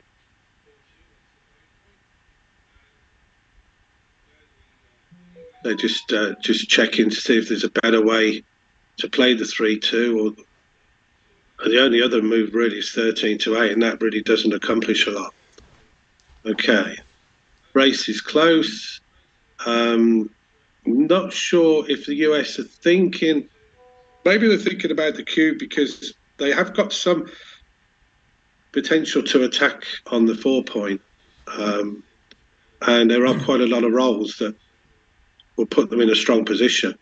So they're probably just counting through and seeing things like 6-2, 4-2, 6-4, even 6-3, 4-3. Although they leave outer blocks, they do point on the opponent to make the 4-point. They're probably just discussing that when they've decided against it.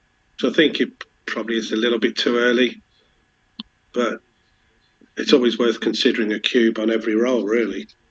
Okay, makes a 10-point, makes a broken 4'. Pete and Ken could do with rolling a 3 or a 4-1 here and just anchoring up so that they don't face any form of attack. But they rolled a 6-2, which it's not good. So they still remain a little bit vulnerable with the split checkers, although White's position or US's position is more of a priming formation. It's not heavily blitzed. Your opponent doubles. Okay, they were close last time. They've decided after a poor 6-2 roll, they're strong enough now to double. They're behind in the race. They've got a weaker board. I think this is personally, I think this is a comfortable take. I mean, it's scary because there's 11 checkers. 9 that's bearing on the 4-point, but 11 total in the zone that are threatening to point on you on the 4-point. But they haven't done that yet. You're not on the bar. As I say, you've got a stronger home board. You're in front in the race, and they've taken it correct, which I'm sure is the correct decision. Now let's roll the 3 UK. Okay. 6-5 can run to the midpoint, or it can do that. It still leaves a shot. I think running to the midpoint is probably slightly better because you're going to expose yourself to a shot anyway. Not sure. This is one of those decisions where you need a partner so that you can discuss what you feel is the better play out of the two. I prefer that one, but I can see merits for that one as well. I think I'd run 24-13, so I'm sure the other move's probably correct in that case. One thing I didn't mention about Neil Kazaros actually is that he's threatening to come over to the UK and take over my loudest shirt-wearing prize trophy, which those who follow the UK tournaments have noticed a lot of posts from Martin Barkwell showing off my range of colourful shirts.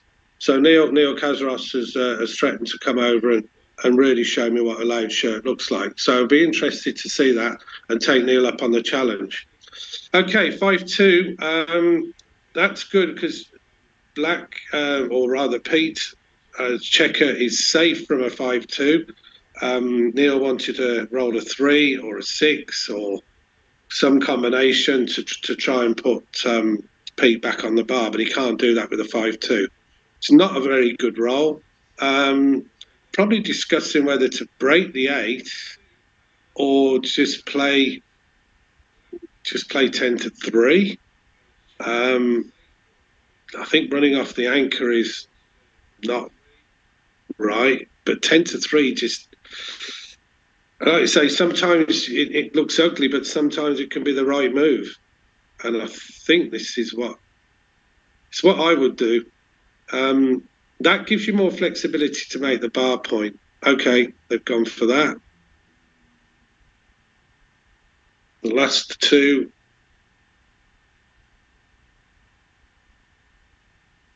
They could have considered just making the 9-point as well, but because that does duplicate 3, 2, and 4, 3, which are really good rolls for Neil because they'd make the bar point anyway. 3, 1, and 4, 3. So I would certainly look at making the 9-point as an option. but you just don't want to get hit and get another checker behind that 4 prime or broken 6 prime. So it's probably correct to make the bar. Okay, they're looking at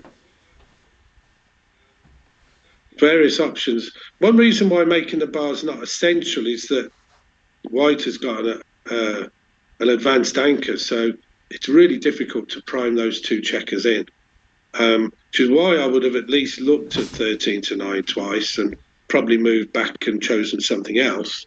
But this is certainly causing them some problems, and it's the old adage, which is the doubles, especially double 2, double 4. They're really difficult doubles to play because they're normally good moves, but it's how best to play them. So the 11 point doesn't block anything. You're out of harm's way. That gives you a 4 prime.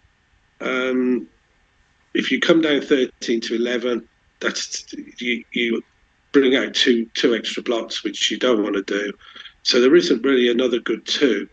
I don't know if I like making the point behind the anchor. I think I'd rather be trying to either make the bar or the 9 point in front. I haven't even looked at 13 to 9 twice. I don't blame. I mean, introducing another block is not good, but it does give you a nice blocking structure. I think I would be inclined to make the bar and go 3 to 1, but it really is that would be my move. I think either that or 13 to 9 2, which is probably way off the scale because it exposes another block.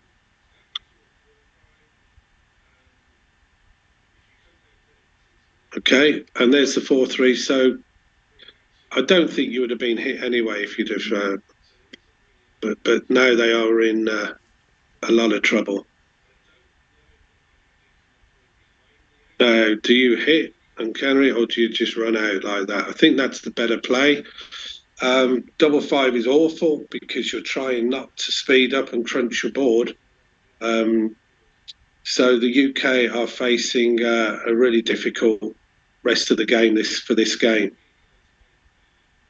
Obviously, Neil and Joe are going to be trying to pick up another checker.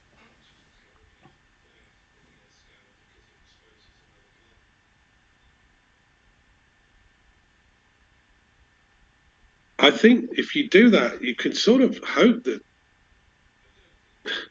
I don't know if you want the US to come in, if you want Neil and Joe to come in if you hit, and possibly risk crunching their board.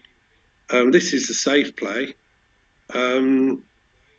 This is obviously the risky play because they can come in and not crunch or start to crunch, and then you can come in and crunch even more. These sort of primey type games are really difficult at times, but obviously the UK have got the short end of the stick in this game, and they're going to have some tough moves ahead of them if they want to try and save the gammon. Okay, so 5-4. So they're wondering whether you can point on the 2 point, but they're wondering whether to just hit loose and come out from the 21 and hope that they get hit back so they can pick up that blot on the 24. So that's probably what they're talking or they're discussing now. Do we hit loose or do we just make the 2 point? I'm inclined to just run out and try and get hit, but I'm sure it's pretty close either way. Yeah, I think that's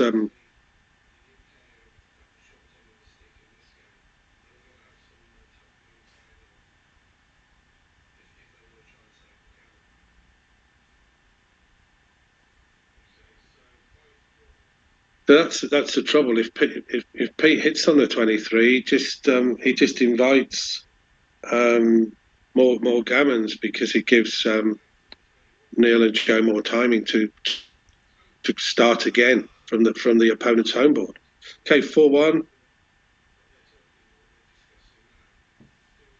It's just a question now of trying to just keep to 1 block back so that you can save the gammon, or you're unlikely to get gammoned at least.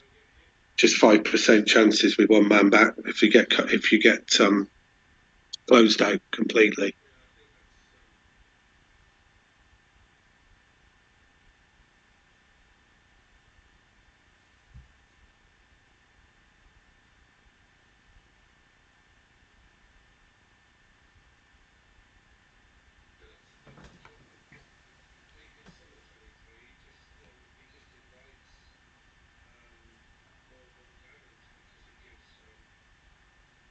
Okay, that's not that.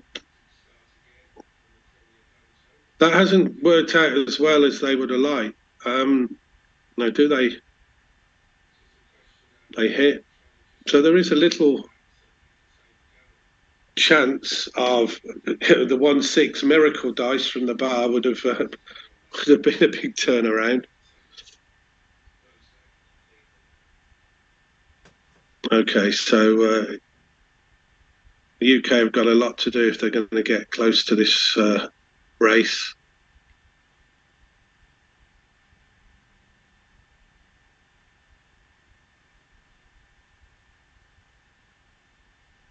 Could do with a bigger double than that to make it more interesting.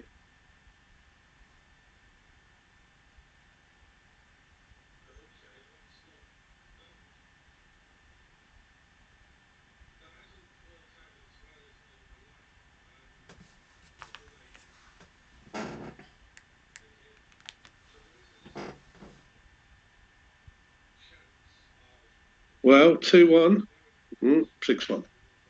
New game. Okay, 2-0 to the US. UK splitting slot. Seems to have worked out.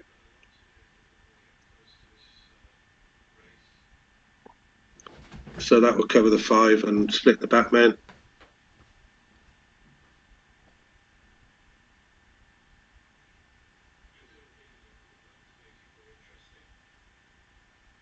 Generally a rule that if your opponent split their backman, you tend to want to split yours as well. Okay, that makes the 5 point, or it could make the 21 point, or it can make the opponent's bar point. A lot of options here. I like making the 5, but I wouldn't go against anything that Neil and Joe decide. They seem to be favouring that. I suppose they've still got some ammunition to make the bar point or 5 point with the checkers that they've got. Be interesting to see that one. See how far wrong I was, or whether I was in the ballpark by making the opponents by making the 5 point.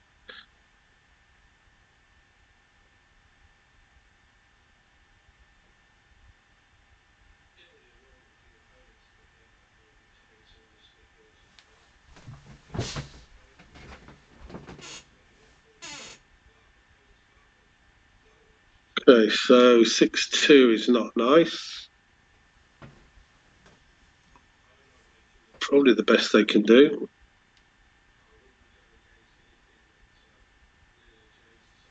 And duplicating the 3s that the US will need to hit and cover. And of course, when you duplicate, normally the opponent quite often will roll a double, just to really put pay to your thoughts of duplication. Okay, so now the US, despite a 2-0 Your opponent doubles. lead, I was going to say likely to cube in this position. The question is whether it's a take, and they've got the 5 point made.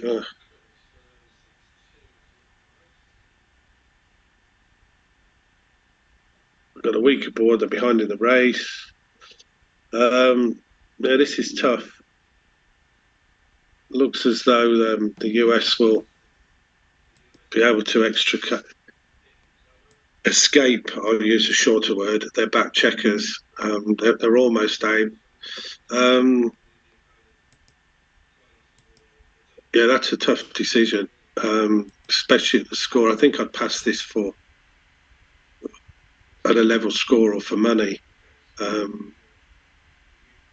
Is it scary enough to pass?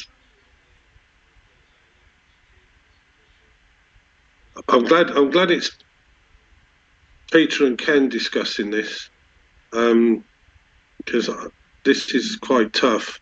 9 checkers in the zone for white, so they've got limited numbers to point on. So I think the take's certainly reasonable, but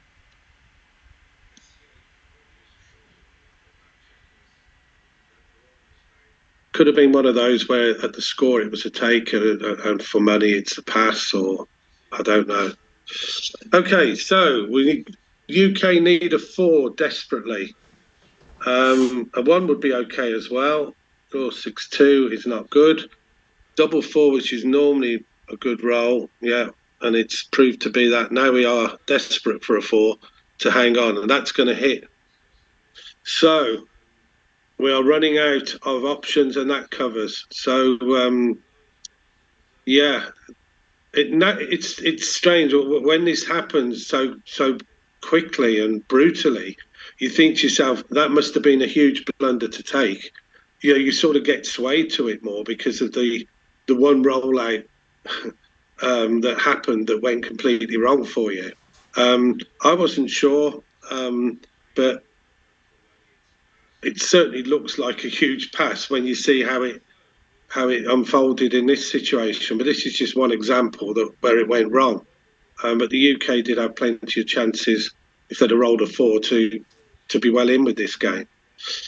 But it's looking a bit bleak now. It could be 6-0 unless we can somehow manufacture a shot from the bar and hit.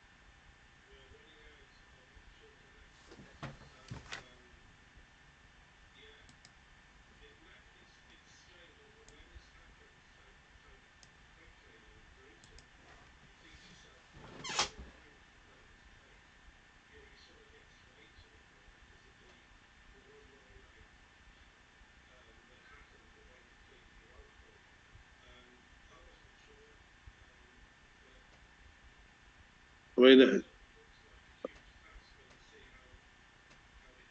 okay, that's 1 in. I was going to say it's highly unlikely that there are some gammons here, but there are very small percentage. But obviously, every time white take checkers off and black dance, then that percentage increases, albeit small, by a small percent. Okay, that's another checker in.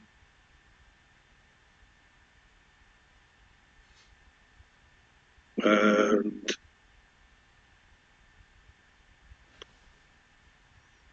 it's an assured gammon. So we will be 5 away, 11 away.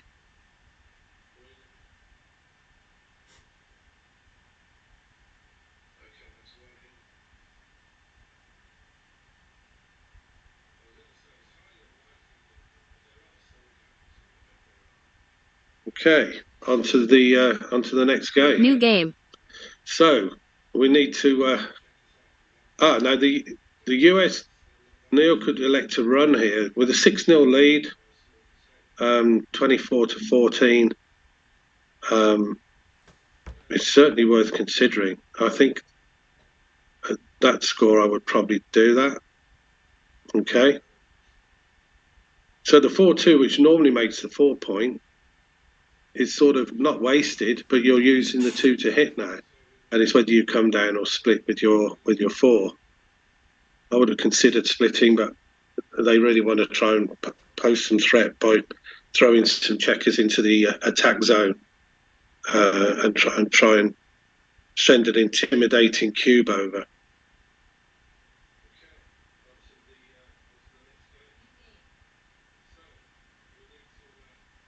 I think it's too early. Even, despite the score, I think it's a little bit too early, but it's certainly getting close, even at this stage.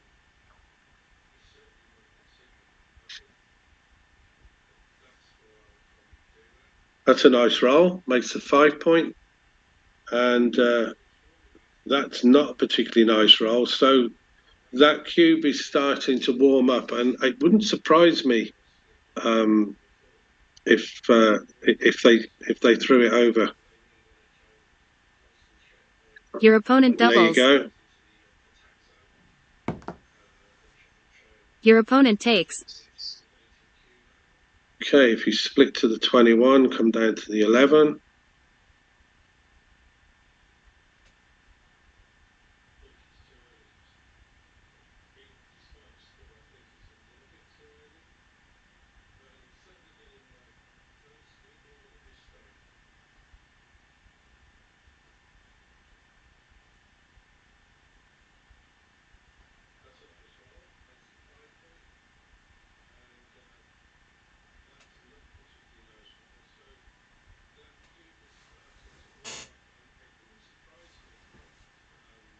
Well, you can see the two options they're looking at. I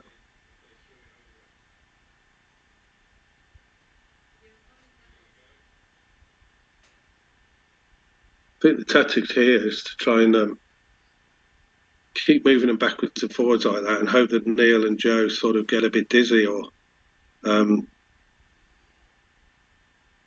start wondering what's going on.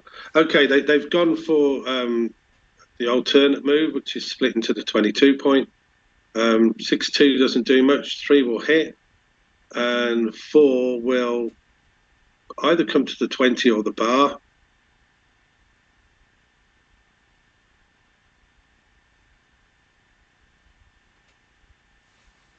Okay, 3 would be nice. There it is. And the US just cannot roll a strong entering number or any sort of number to make a point or anything. So this is encouraging for the UK at the moment.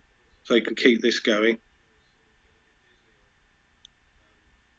That's going to give them an advanced anchor. So that is a good roll. First time they've rolled well. Okay, we can make the 10. We can make the 7. And leave a 3.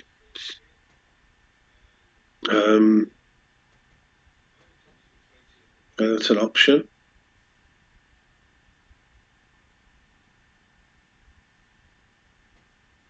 I think I prefer this, but I'm not saying it's right.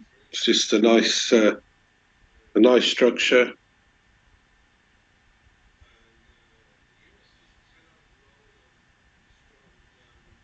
Okay, well, they're going to get hit, but they're only going to be faced with a 1 point board.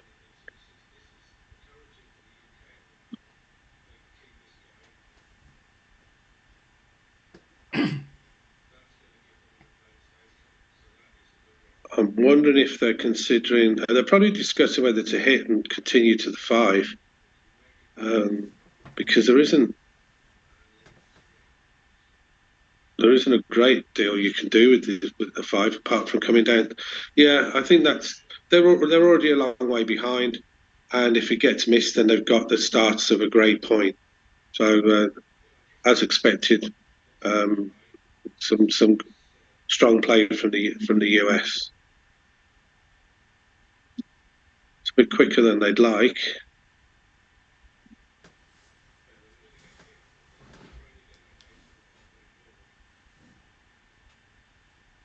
So we've reached a safe position for now. Now that blot on the 23 is going to be I was going to say a sort of a nuisance, but it's cleared away now. That duplicates 4-3 as well, obviously, as double 4. There are other numbers, but there was some duplication there that made it worthwhile. I mean,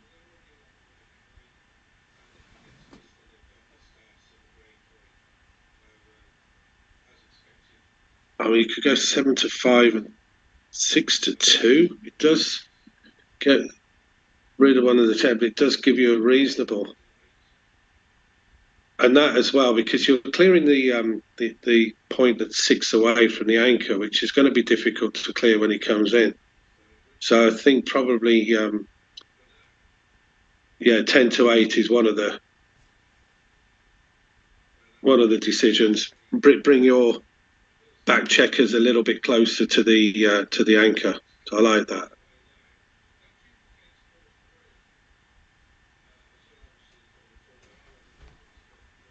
Okay, just leaving double 4, 3, 4, and 3, 5.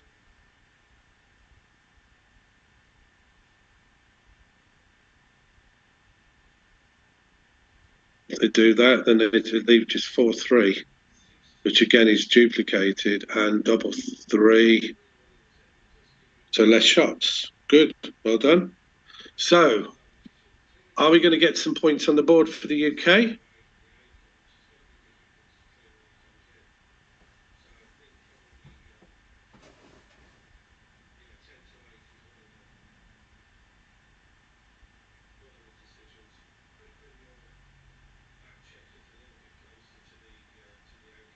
I don't want to see that 6-3 again.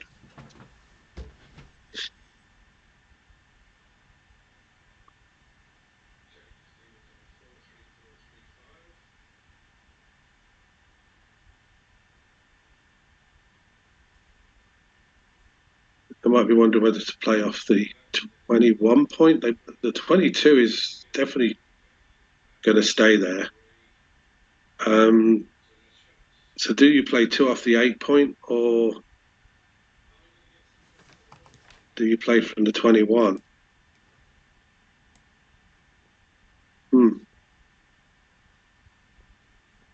Pretty sure that's what they're discussing. Yeah. I mean, obviously things like double 2 and double 1 and double 3 are... You wish you hadn't done that, but then you can't...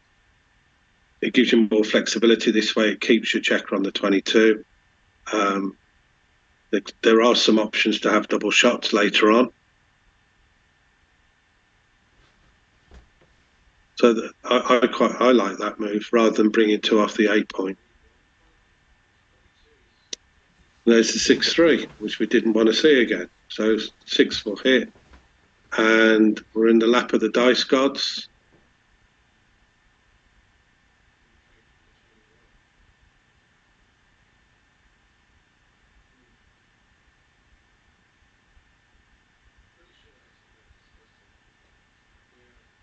Neil and Joe are just dancing around a lucky rabbit's foot before they press the button, and they've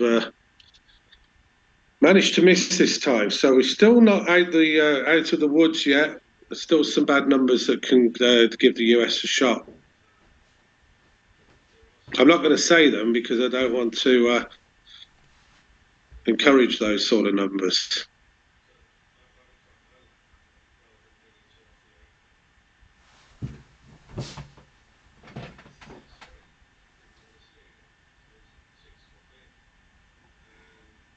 Okay, now it's all about whether to save the gammon. This is going to be close. I think the US are favoured to save. 1, 2, 3, 4. Yeah, the UK are going to need a double, I think.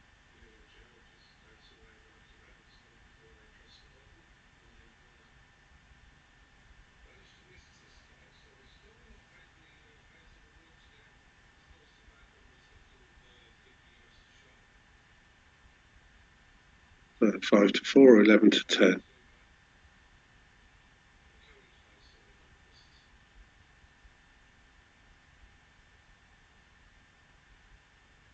Oh, still a double. Okay. So 2 points to the UK. Scores 6-2 or 5 away, 9 away. New game. And those that are familiar with Neil's numbers will tell you we'll be able to know what the match equity is at 5 away, 9 away. I have to calculate it, and I'm not going to do that now.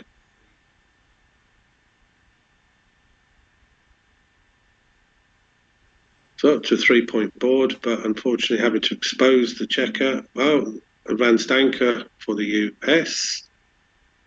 Advanced, I think I'd come to the 22 and keep that one there. Yeah. Okay, so 2 down from the mid. 5 would be nice, that's good. And nothing better than 13 to 11. I think you can split there. You want to keep your anchor.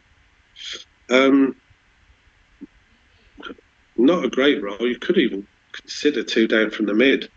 Give you some numbers to make the 5 point and bar point with.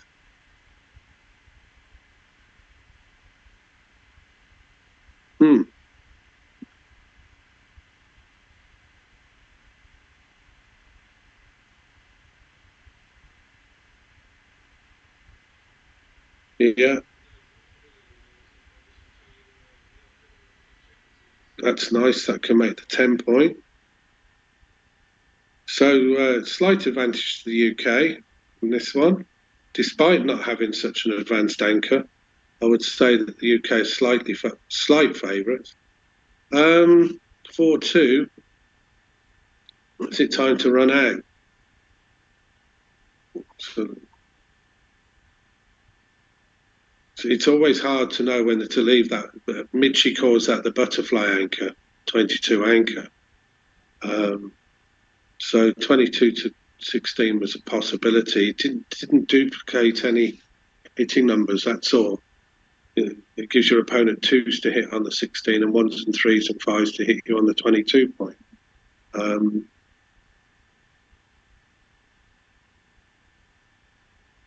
Yeah, I think that's a consideration at least to look at. Race is close.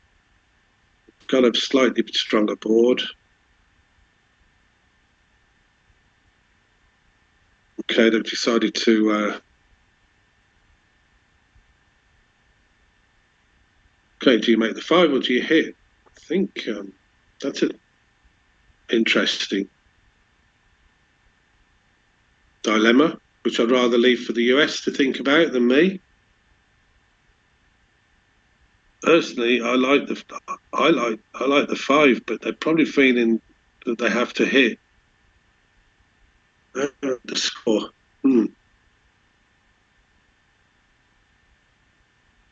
I'd make the 5.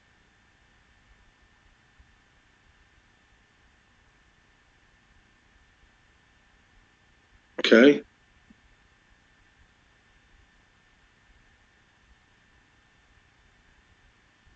Now, ideally, Pete would like to stop there and say, right, I've played my double 3, you'll go. Because something's going to have to move now, unfortunately, with 2 more 3s to play. That seemed the obvious choice. It would be nice to have those 6s blocked. A little bit gappy. 5 to 2 is you're just destroying one of your best points you've got in your home board. So I think this is the best out of the options.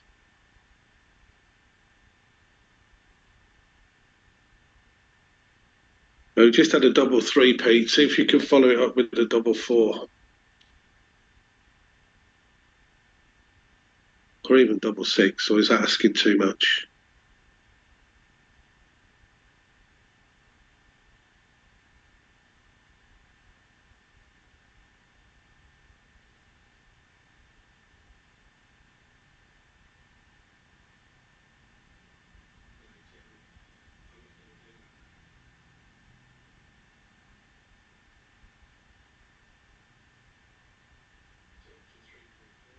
With 1 to play, what do they think? I'm trying to think what they're talking. Are they saying 5 to 4 or 6 to 5, or are they even considering 11 to 10?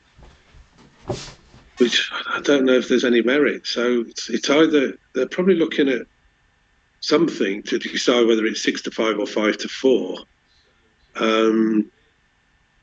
Okay, and I wouldn't know.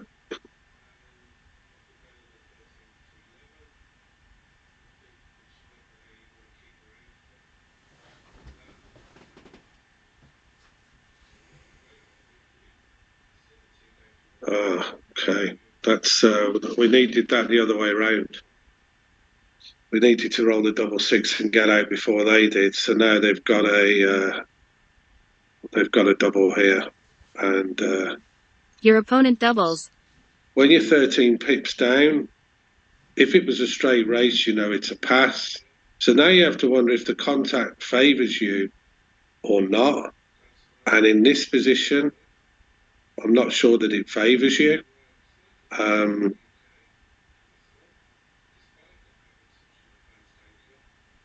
think it might favour the US because they're blocking your double 6s, double 5s. But then you weigh that up against the score. Again, it's one of those where if this was for money, I'd be passing, but because of the score consideration, you've got to consider whether you can take this.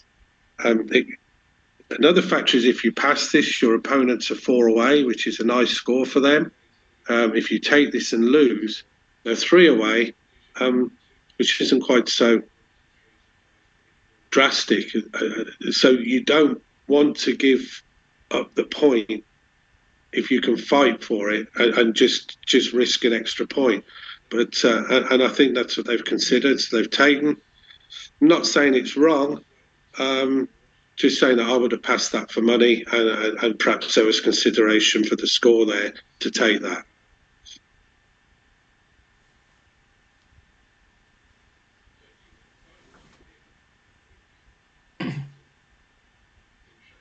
So that's the only trouble. Although the race was reasonable for a double 5 to get them back in the race, they've had to use it to burn checkers, as opposed to running their backmen. And this is why I don't think the contact favoured black or favoured the UK. However, it's not over yet. Neil and Joe still have to clear those tricky 8 and 9 points, and there you go. Oh, I thought it was 6-5 to. Okay, 3-1. I think I'll clear the 9. Can't see anything else. That will run, and now 6-4 doesn't hit. Go on then. 6 something would be. I think you've got to stay there. And you just haven't got enough race. Although there is some wastage as well for the US on that 2 point. You're too far behind, I think.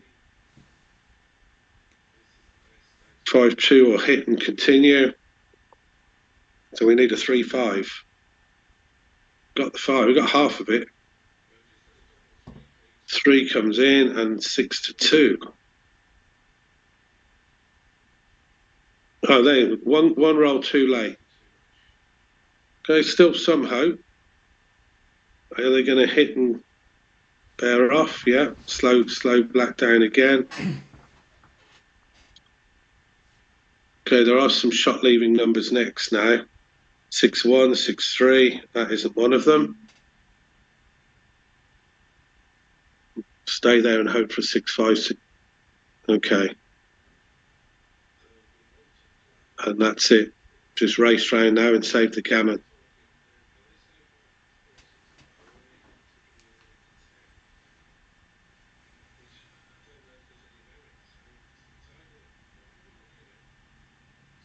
As expected, the US are putting up a tough display here. But they're also perhaps getting some nice rolls at key moments as well, which always happens. You know, one side's going to get a key roll now more than the other at times. So we move on. 3 away, 9 away.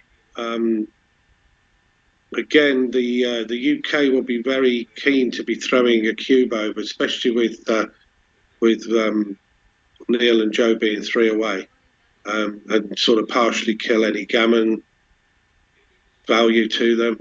So it's a good score if we can get a good start. But at the moment, it's pretty even.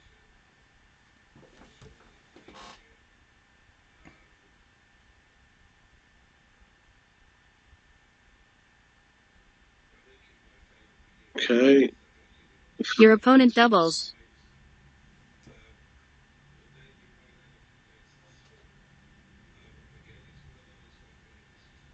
So that's something to think about now. At 3 away, they have made the 3 point. Race is close. They've only got 8 in the zone. You have got 2 other blocks though, which is what they're considering. There are some really good. Your opponent takes. Turnaround. That makes the 1 point. So if they can dance again now, which.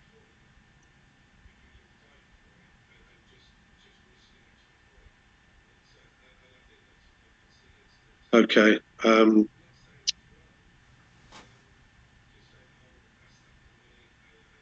I guess you shift to the 23.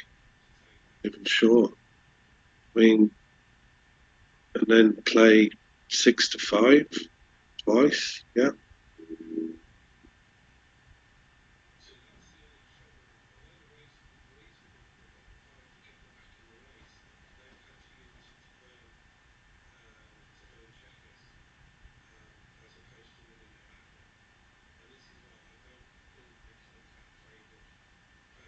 Okay. Oh, that's the 5 point. So the US are in the strong command here. Okay, that's a good roll. Much needed. Just 8 pips in it now. We've got the opponent's bar point.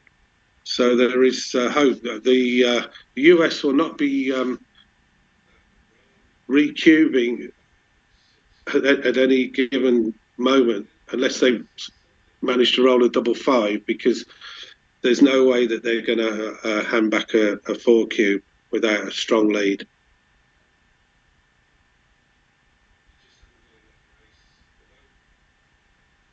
You can slot 2 points here. Oh, sorry, I missed that. We can make the 3 point, of course. Right, do you take one off your 8 point?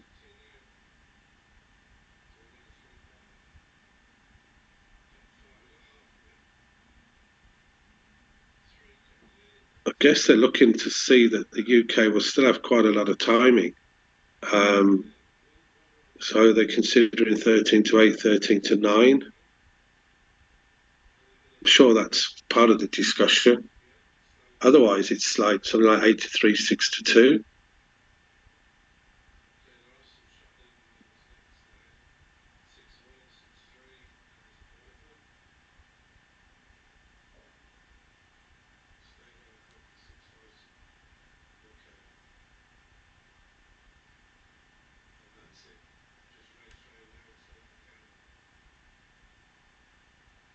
That leaves bad 6-1s, but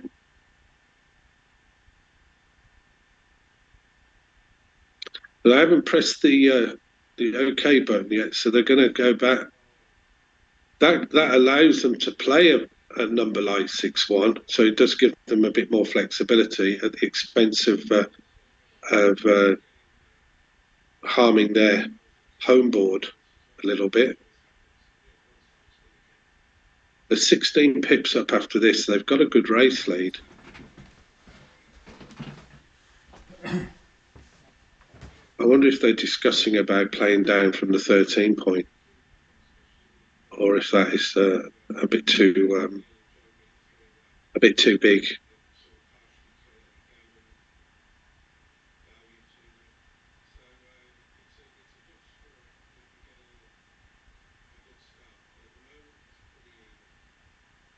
So they've opted for a little bit of more flexibility on the keeping the third checker on the 8 point.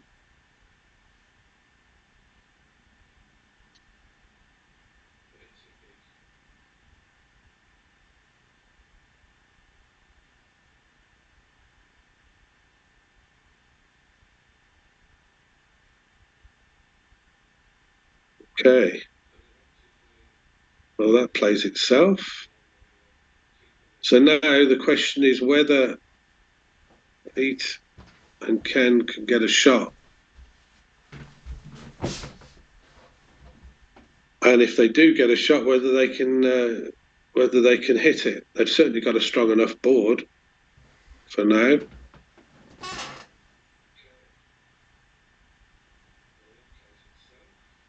I think that just goes to the 1 point. They want to keep a 6 for next. Oh, interesting.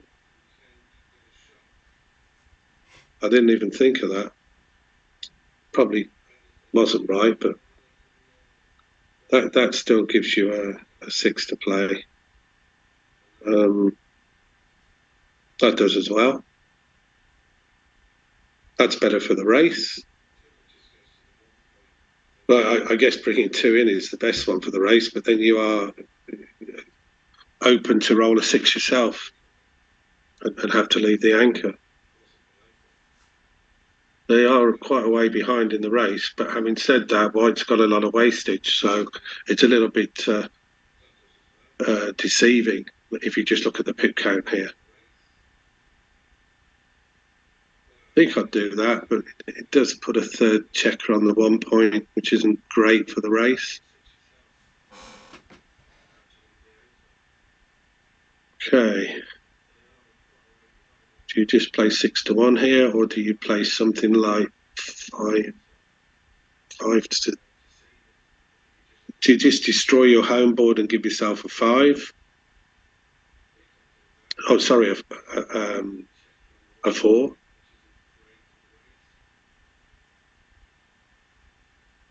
Okay.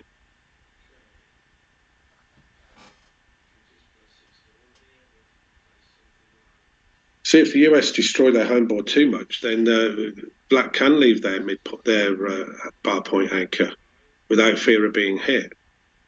At the moment, they're going to be worried because, and they are going to leave a shot now because it's a 4-point board if they get hit now.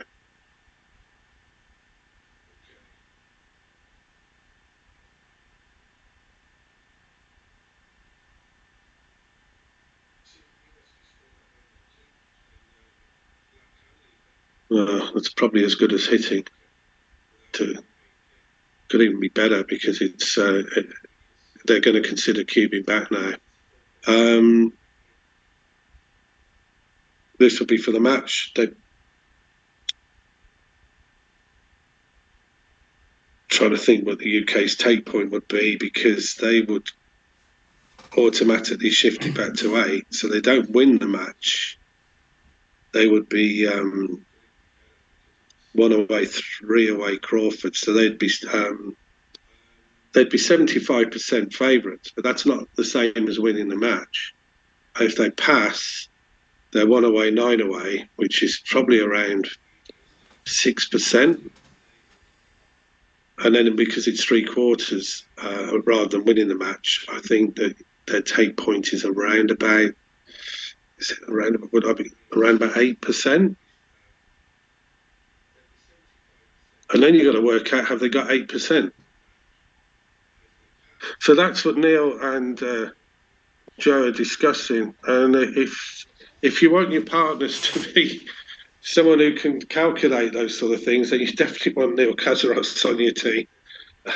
So I'm sure he's probably giving his brain a thorough going over now and going through all sorts of formulas and things in his head and deciding whether or not it's a 4-cube or whether they will lose their market or make an error if they roll on. Trying to think what the UK's chances are, and I'm not strong at this. I mean, White's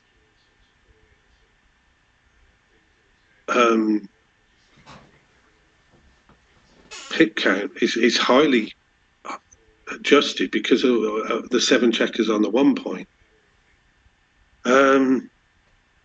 So I suppose the adjusted pit count would be a lot higher. I think you'd have an additional 10 for having the 5 checkers on the 1 point, 1 more for having the 4th checker on the 3 point. So that would probably bring it up to around 42 as an adjusted count, and 62, 64, 66 maybe for Black as an adjusted count. These are really difficult. I mean, my guess or my calculation could be well out. But at 42, 64, 24, 48, 128.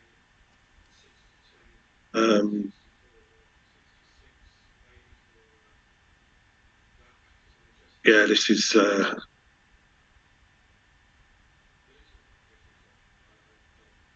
I can't see the chat because I'm not on the YouTube link, but I'm sure there's some strong players. There's a lot of players are beginning to tune into this match now, and some of those players will probably be a lot more experienced on these sort of positions where you've got that 1 checker to bring in and what the EPC or the count is for that. This is a really tough decision because it could define the match. If you miss a recube here, which would have won you the match, then you want to make sure you get it right. This is really difficult. But there's plenty of time left. I could see them spending some time going through the numbers.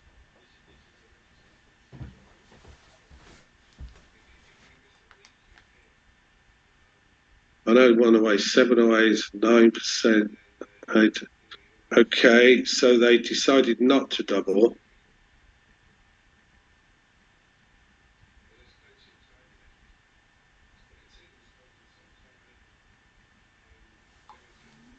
Your opponent doubles.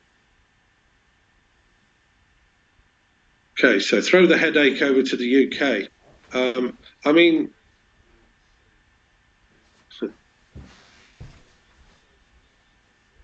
two checkers off. I mean, you could almost do an EPC count for the for white because they're in a 7-roll position pretty much. So their EPC would be around 50, I guess. And even if black's checker was on the 6 point, which it isn't, I'm talking about the one on the 9 point, then the EPC would be 55 plus 3, 5, 8, 63. So I think the difference in EPC, even with a slight improvement, would be about 12 or 13. So obviously it's a monster pass for anything apart from things at this score. It may, interestingly, have been a clearer take at 8-3 because at 8-3 the UK would only be 8 away, so they could effectively flip the cue back for the match. The problem is they're not turning an 8 cue back to win the match. They're turning the 8 cue back to be favourites to win, but they don't actually win the match. So that can make quite a compelling difference. And I'm glad it's not me trying to have to calculate all these numbers that currently Pete and Ken are probably running out of fingers or whatever to try and come up with some sort of what is our percentage chance of winning this. New game. That's definitely one game that I will love to see on XG because I'm hoping I can learn something myself as well from that. It must have been such a close double decision before because not a lot happened before the US turned the cue, and then all of a sudden it was a pass as well. So all those decisions must have been either extremely difficult or extremely close.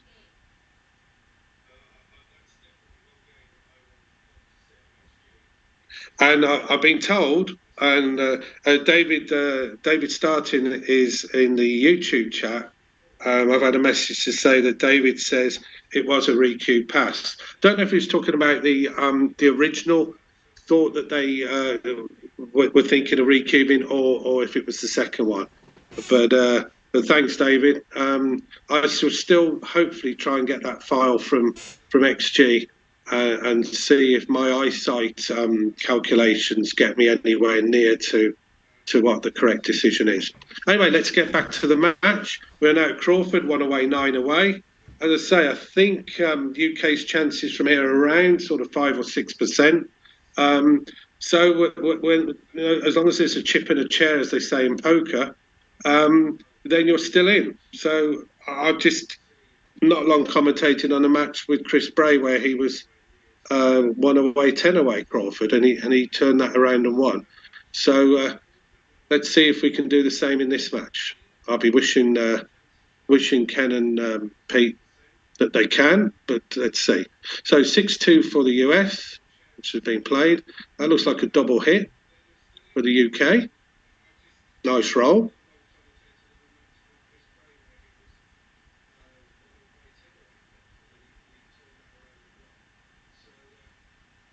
Okay, that doesn't appear to do a lot.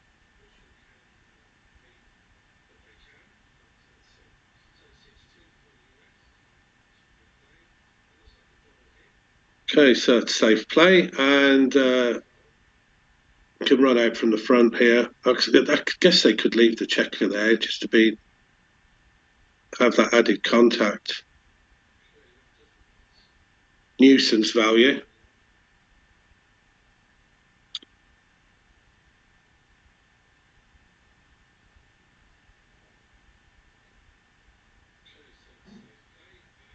But at least it gives them the US a return shot this way.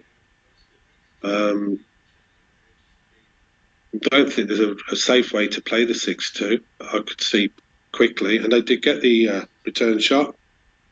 And the UK danced on a 2-point. The US danced on a 2-point board. Okay. That was so quick then, compared to what it has been like.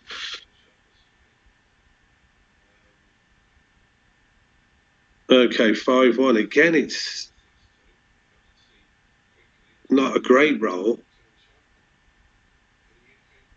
I don't really want the US to get a second anchor. Okay. Yeah, this is tricky.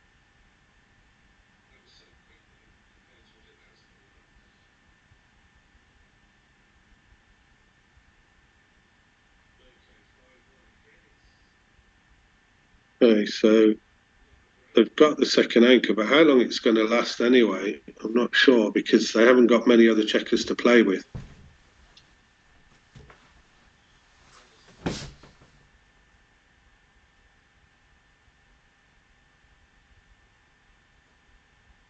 I think I quite like the 4 prime making the bar point, especially with the 2 checkers White has got on the 24 point. If you get hit, you don't mind anyway too much. I'd be leaning to make the bar point here. I'd have to see the position again.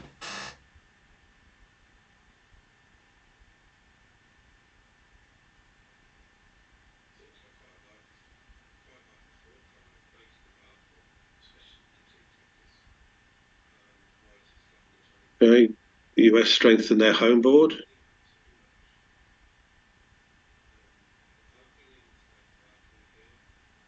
Eight to 7 or 3 to 2 or 6 to 5 seem to be the last one to play.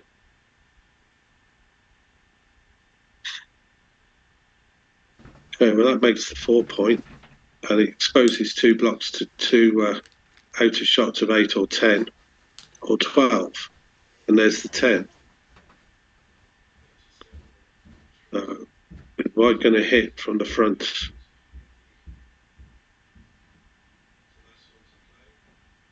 I think they will, because if they lose a gammon this game, then their opponents are 7 away, which is they've only lost a free drop. So they don't want to lose, obviously, a gammon, but it's not a disaster. So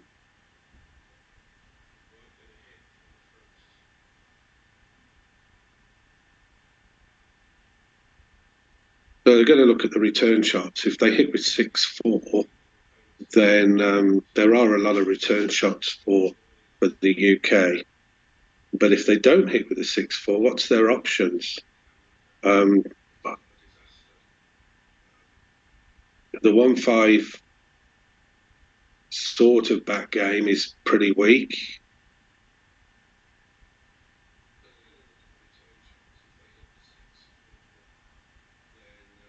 But I'd stick my neck out and say that I would hit here. And it may be wrong, but that's what I would do.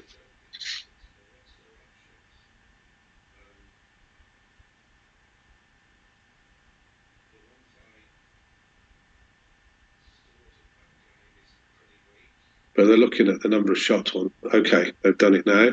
And that's a poor response. I guess we come in, but it's a poor response as far as not being able to hit, put a return hit.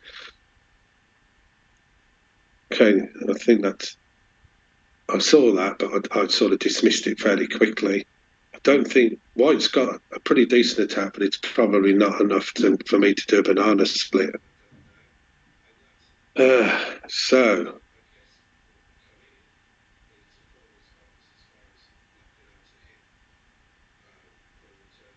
okay, that can point on the 2 point. Leaves 4-3-4-6. Okay. Now we need to. UK needs to come in pretty quickly, and that's a great way to come in. A great shot from the bar. And I think this is what the US were considering when they made that initial hit, that they could find themselves in this position. And now they're left with a 1 point, reasonably timed 1 point game, with lots of gammons thrown in if it goes wrong.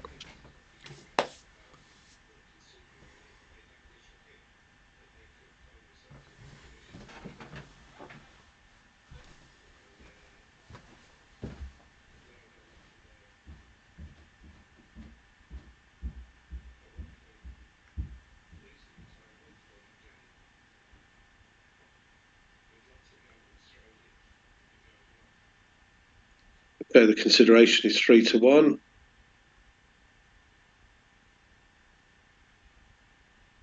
Because they're going to lose a gammon anyway if they don't get the shot. So you may as well put the checkers where you want them and build the board as best you can now.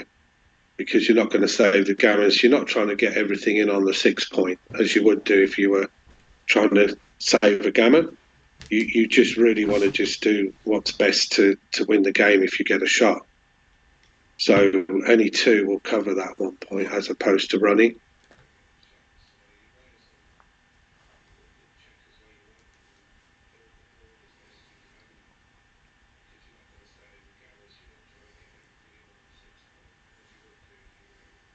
Some bad numbers now. There's one of them. And there's the hit. So we've got 9 checkers off. The US has got an open 4 point, so we're still favourite.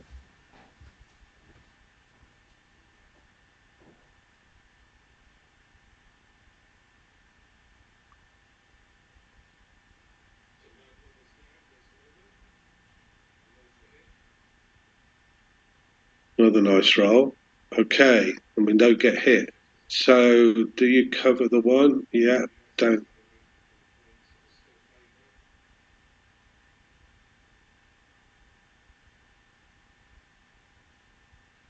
And it's 13-12, 21-20.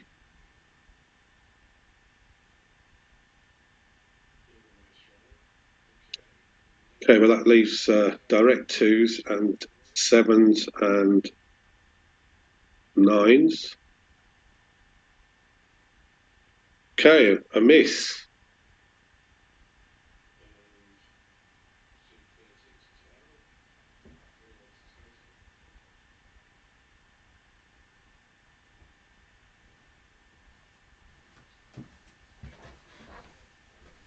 These are so difficult sometimes. These containment. I had to try and contain this checker when you've hit a late shot, and they're going to get a lot of shots here. So we need to see 2 big numbers, 4s, 5s, and 6s on the dice if it's play. Okay, that hits then. Now this is going to get really, really close. 9 checkers off. We really need to come in that 4 point before it gets closed up.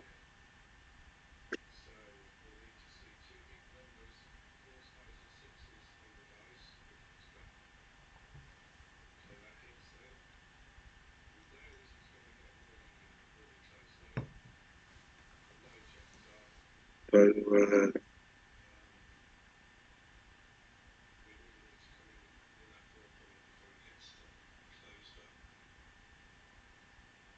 okay. Oh, one last chance maybe to roll a 4.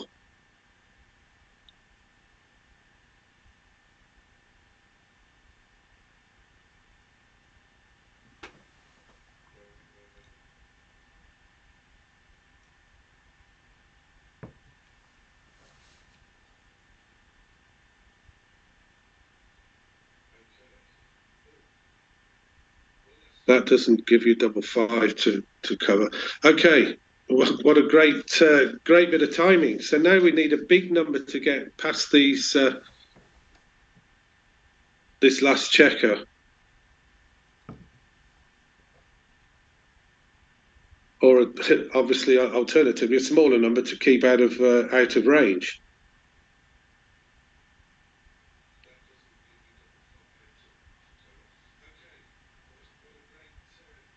Interesting. So we're definitely hitting.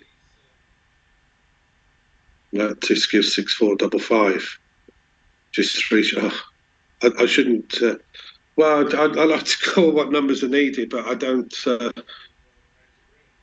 Doesn't mean I want them to come like that. Okay, we need the 4 now. This could be closed out. So now we've got 6 checkers off. So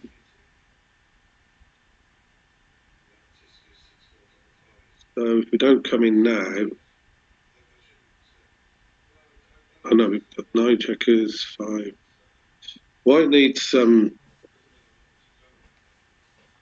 Normally, white would take 4 checkers off before doubling in this position, so that would make them favourite. They've got 2 checkers off. If we need to come in either this roll or the next roll, if we're going to remain favourites. I think they were even considering leaving the checker on the 6 point. If we come in with a 6 now, we're definitely favourite. Is it enough to leave the checker there? Okay, great roll.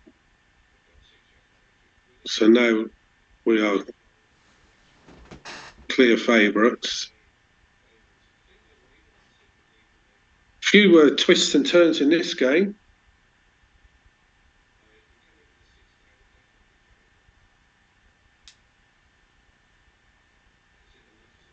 Okay. So the score now is 1 away, 7 away. Sorry, 1 away, 8 away. Post Crawford. New game. So it means that the US have asked for a break after that. It does mean that we're going to have a 3-minute break. At 8 away, it means that the US will get an option to have a free pass. So not being gammoned last game is worth a little bit to them this time, because they get that option to pass one of the matches or one of the games. But still very exciting.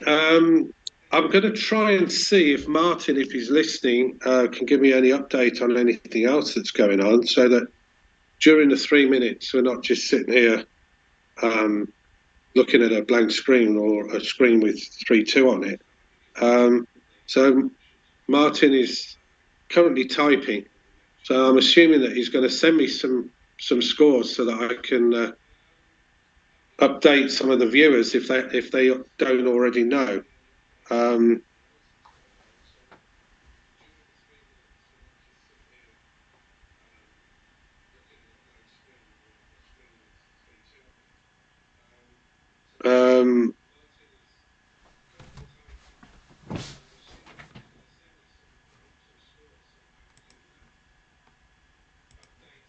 Pete Heskett texts me, just saying that he regrets that taking game too. And this is what I said. I mean, it sort of looked like a pass. Let's continue. Certainly for money. But then you know, sometimes it's a natural reaction. You know, you figure you're well behind in the match, and you want to, you want to have an option, certainly while there is still contact, to be able to turn that cue back, and play on a 4 cue with potential gammon still out there. And so that drives you a lot to take these cues that when it does go against you, which it obviously did in that match, you sit there thinking to yourself, what an awful take. How on earth did I take that cue? Because I just got completely blitzed off, lost the gammon, and that's the downside sometimes. But it does sometimes alter your perception of whether you made a right judgment or not. So I honestly don't know whether it was a clear pass. I was leaning towards it being certainly a pass for money and possibly a pass at the score, but I don't know how big an error, if any, it was by taking it. Just looked like it because of the follow-up. Okay, Neil has asked to start when we're ready. Martin has come back and said no results have been reported yet. That might be because no matches are finished yet.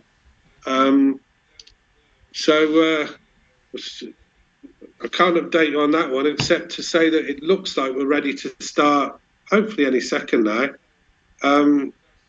If this match does finish early, or finish on this next game, then I'm sure that Martin will cherry pick a close match, if there is one going on, that we can sort of zoom over to and finish off watching that.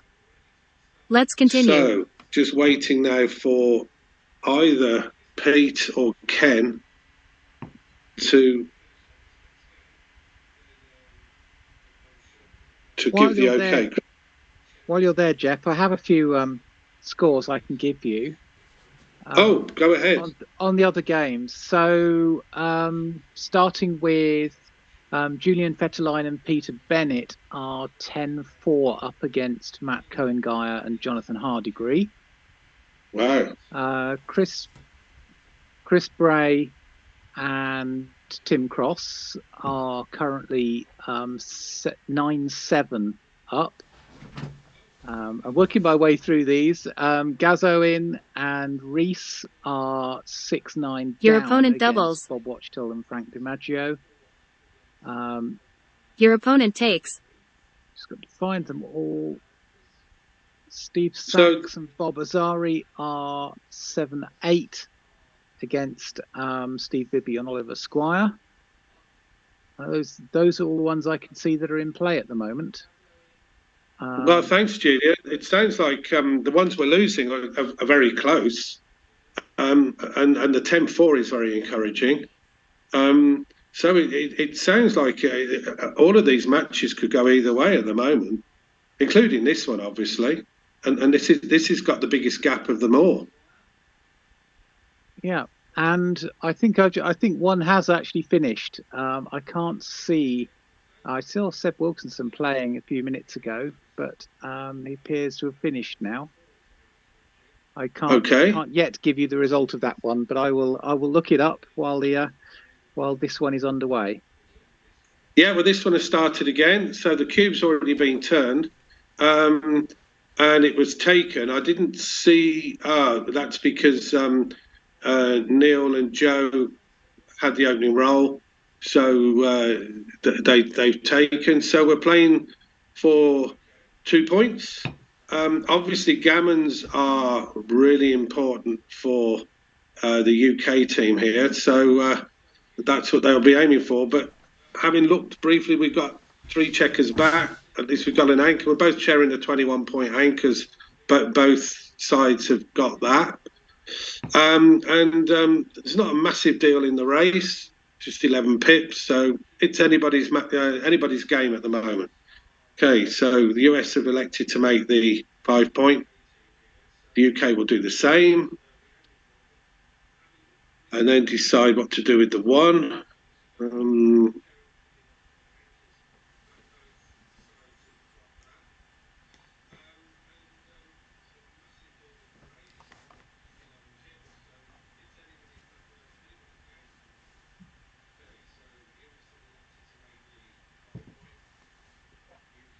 Okay, 5-3 for the US.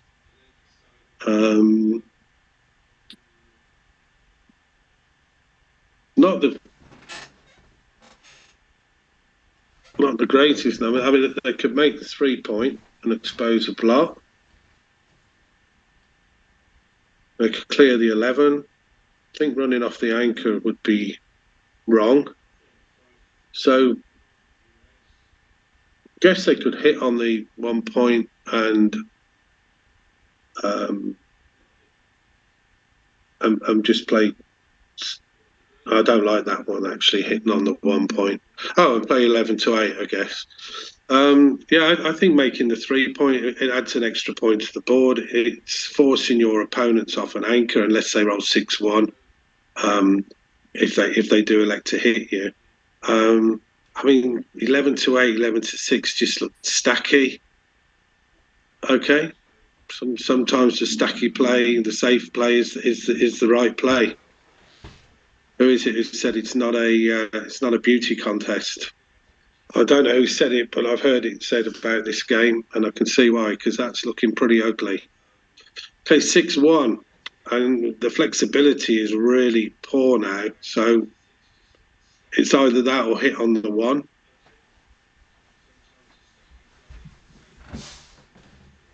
Four two.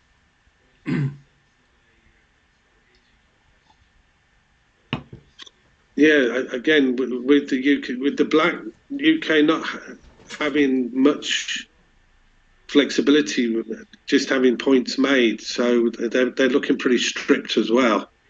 So running from the back does give them a little bit more, although they are behind in the race, and you're generally reluctant to run when you're behind in the race. But I think that was the right move this time. Okay, 6-5, 5-4. Could consider going to the 9. Or they could go to the 8 and play 18 to 14.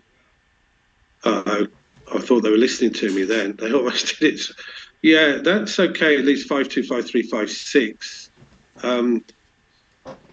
I don't think the US would hit with things like 5-1. I don't think. I think 18 to 14, 13 to 8 would be my choice. But I've been known to make the odd checker error.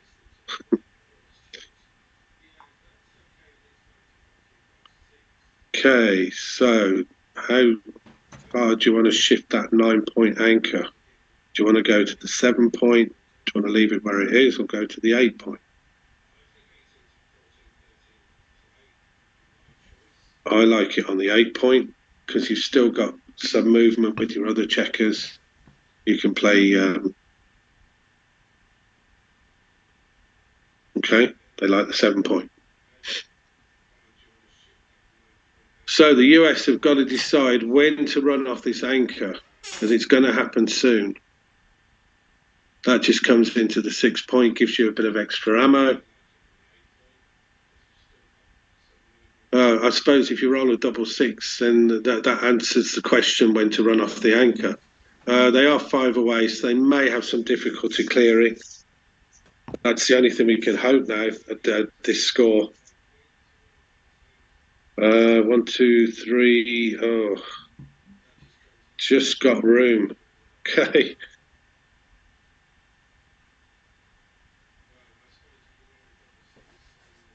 I think that's right. I mean, if you come off with 1, you could get picked and passed with things like 5-1, 5-2. Actually, 5-2 points on you. So, and that would have been a pick and pass. So instead, it's not a great number for the US. So well done. Okay, this could be the last chance, or at least before you have to run one off the 1 point. Not sure about. I think I like 7. I know it does leave you a 6, but okay. Some of these are really tricky, and that's a great roll for the US. Do you run them? No, I was going to say you're not going to get a shot this time. You can get picked and passed. Are you close enough to run both out? Probably not. Again, another difficult decision. You're sort of staying there, but you're thinking, well, I'm not going to get a shot. Let's go. I've got to hope for something like 6-5, double 6, and then I get a shot. That picks and passes if they want to.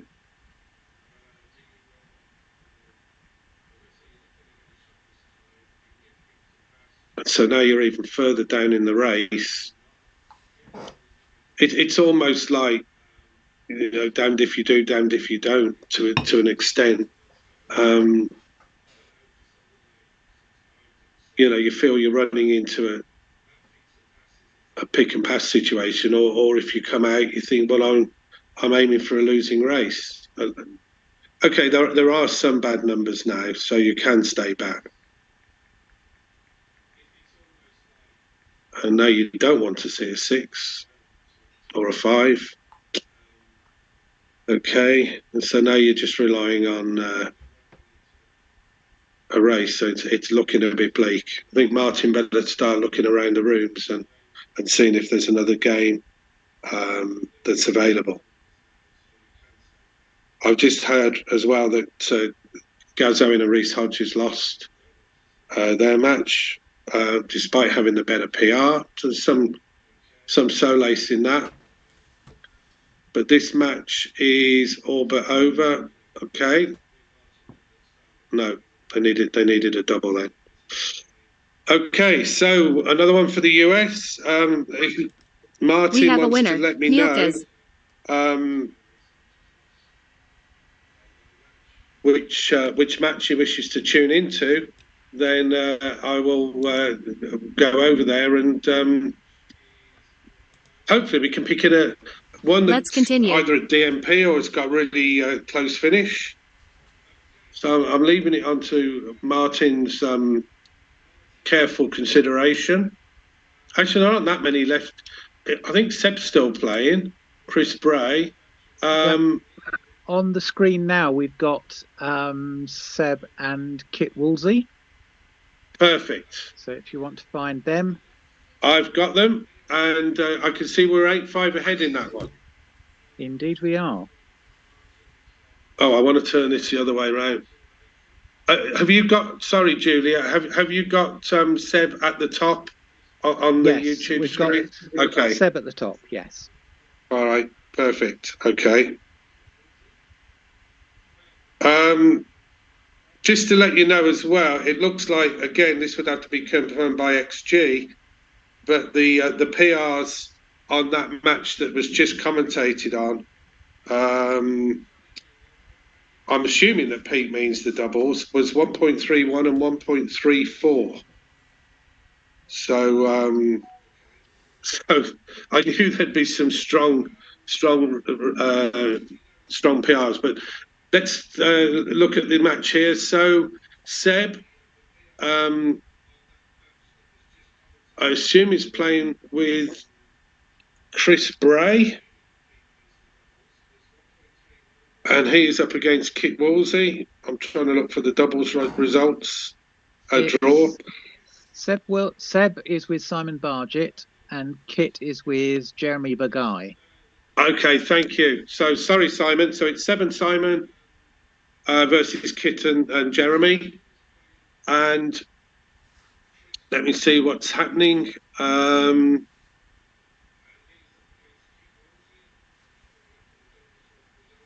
So Kit and Jeremy are white. No, I beg your pardon. Seb and Simon are white. And Kit and Jeremy are defending the bottom segment or the bottom home board, and they're in black checkers. Now I've got my pairings, I might be able to see what's happening. I can see the race is close. They've both got lots of checkers back. So hopefully there's still quite a bit of this game left to play. Cube hasn't been turned yet, and the UK are 3 away, 6 away. So they're unlikely to be jumping at turning the cube as opposed to the US, who will be looking for any opportunity to turn it at that score.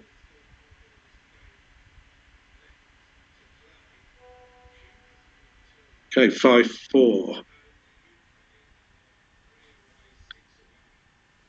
These are very difficult games to play fully correctly when you've got masses of checkers back. You know, pure play tends to be a factor because you put the checkers where you want them when you've got a lot of checkers back. But then if your opponent's also got checkers back, you're conscious of the race as well. So it should be a strong pairing here, Simon and Seb, both grandmasters, both very strong players. And Kit, obviously, I commentated on his singles before, is an extremely strong player. And Jeremy, who I know the name, but I'm not familiar with. Again, a very competent player and highly regarded author. So 4-1 doesn't do a great deal, just runs to the mid, I think.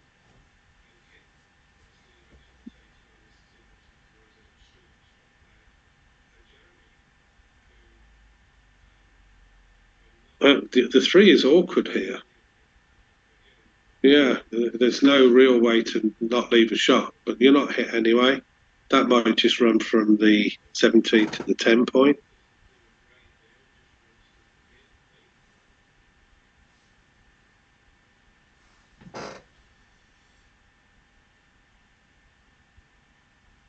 So there really isn't a lot in this one at the moment.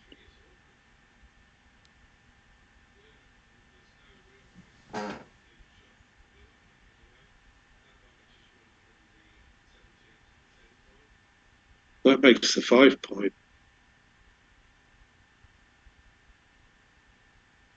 It actually puts the US ahead in the race now.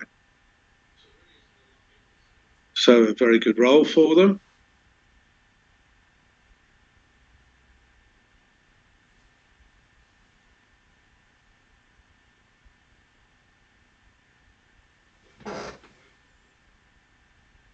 I'm sure they're having a quick discussion about whether or not there's a cue possibility here.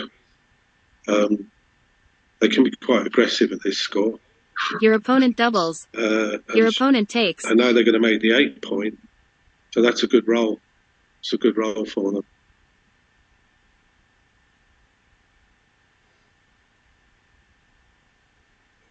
Okay, the race is dead even now, or it was. So now the US can focus on running around instead of having any contact now, and hoping that they can just bring their checkers in and bear off before the UK can come round with their checkers.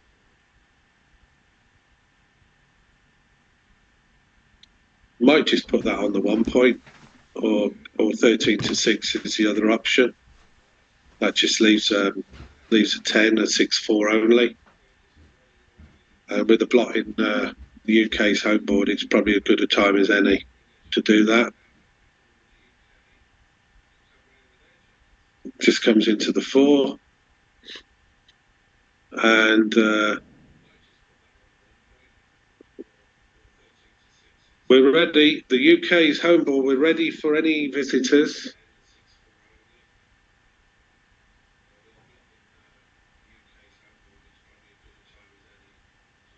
And now we're going to open the door slightly.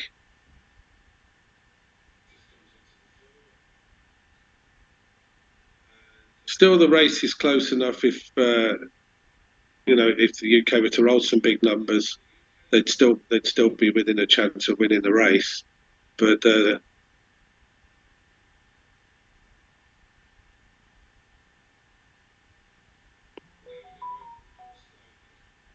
okay, 1, 2, 3, 4. Probably better for the race. Okay, now 6-5 again would be interesting, and that gives a shot. So do they minimise the shots, or do they make the 1 point? That's probably what they're discussing. They're minimising the shots, and that's going to make the race a lot closer. And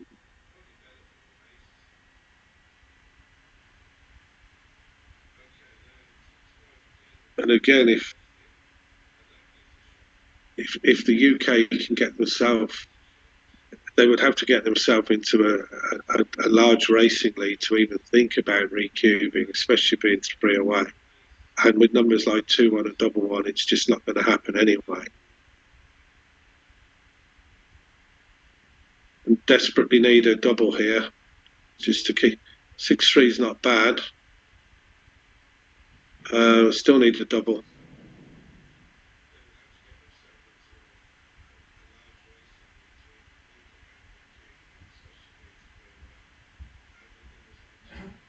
Okay. 5 checkers left for the US. And 8 for the UK, so 2 doubles will do it.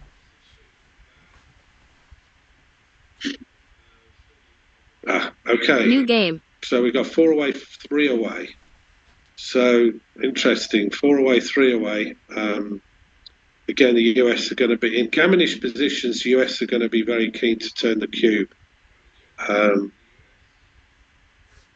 So that will be their target.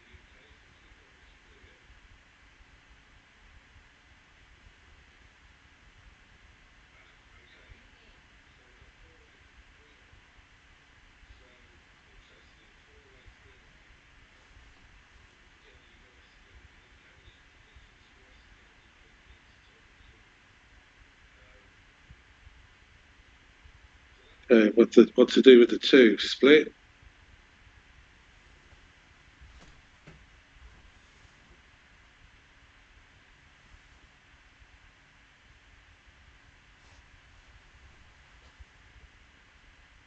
I guess they could slot. I was just going to say they could slot as an alternative. So 1 hits, 4 comes down.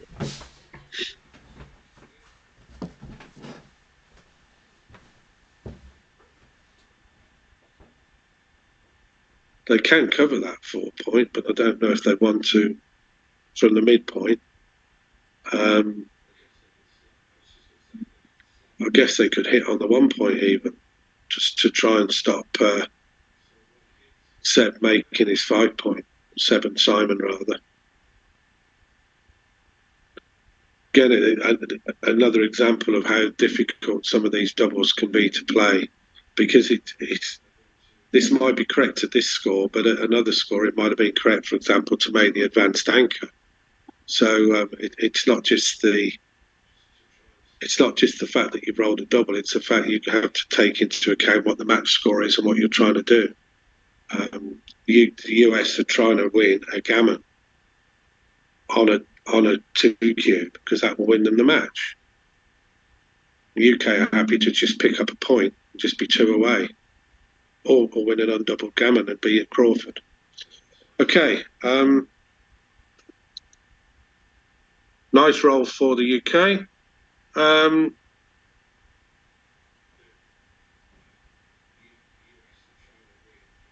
I spoke to Seb in trying to think where it was now. Could have been Dubai, although I don't think he went, so it couldn't have been there. But I spoke to him at a tournament, and he said that his cube play he's really pleased with it at the moment. There was some checker play that he was not happy about, but he said he was really happy with his cube play. So this could factor in at this sort of score, where if you're going to be reliant on somebody who knows when to turn the cube, you're going to be glad that you've got a partner like Seb. And at the end of the day, Simon's no idiot either. But Seb is really strong at these sort of 4 away, 3 away, 4 away, 2 away, 3 away, 2 away type scenarios. So I'd be very comfortable if I have him as a partner.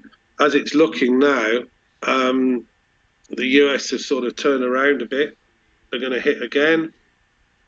Keep 2 on the bar. Nice shot for Seb. Okay, that comes in. Does it hit? It remakes the mid if you want.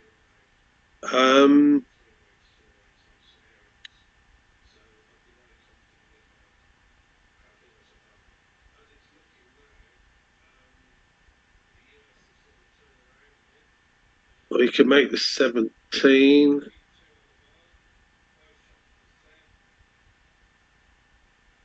Okay. They're putting more checkers in the zone. They've only got 9, so it's not a disaster if you get hit now. And also we've got an anchor now with the 23 point.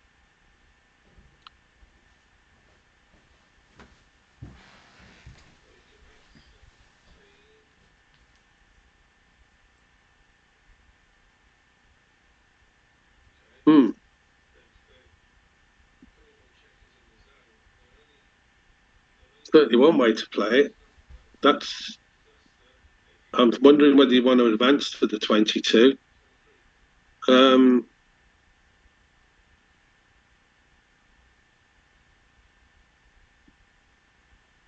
think I'd be inclined to advance to 22, but I'm not going against that play at all.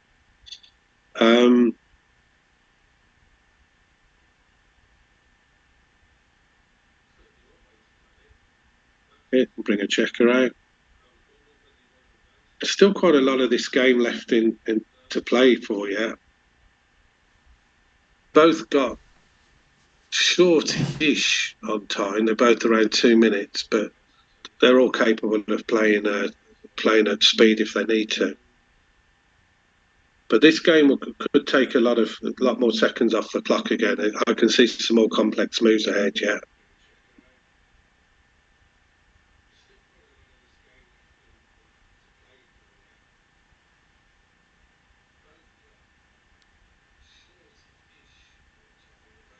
Right, this one.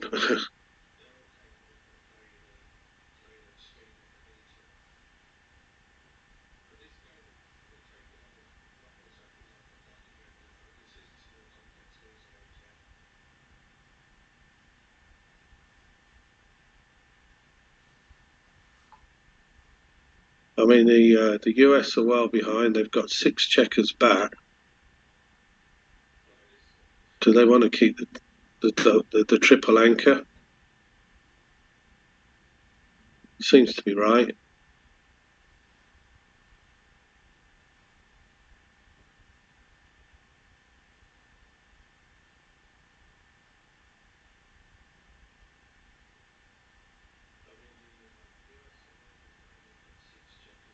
But that's just going to come out.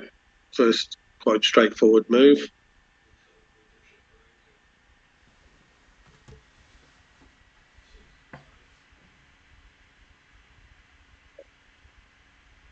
So black or the US have got really good, really strong timing in this game. It's going to be quite difficult for the UK to bring these in easily, and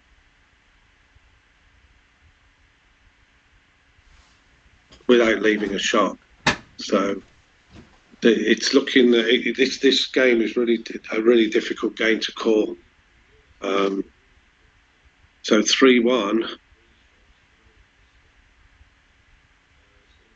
Again, the pure play tends to be what you would want to do, because you don't care if you're hit too much anyway.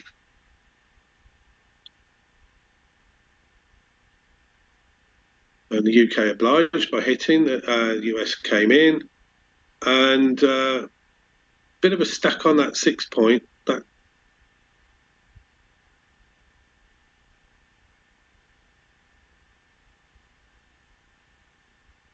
okay. Not the best roll 5-2, but is there another way to not have to pile up on that 6 point?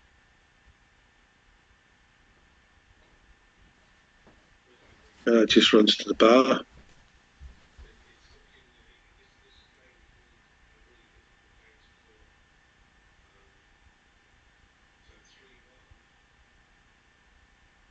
It's already looking tricky for the UK. So don't blame them for considering clearing that midpoint now, but they've got a little bit of time. Okay, that's speeded up. I think that could get rid of that tricky 8 point for the US, because that was getting in the way. I mean, is there an argument to play out from the 21, keep that 8 point, keep the contact with the mid? Be interesting to see, especially after a roll like double 5.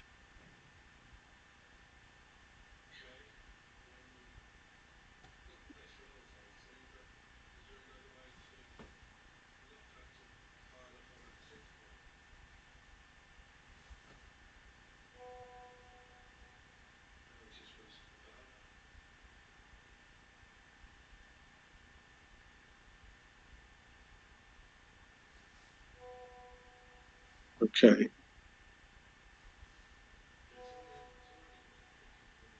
Fives are going to be awkward. after that. So we could do with mixed 2s and 3s. Actually, that's awful as well. That's left a shot, and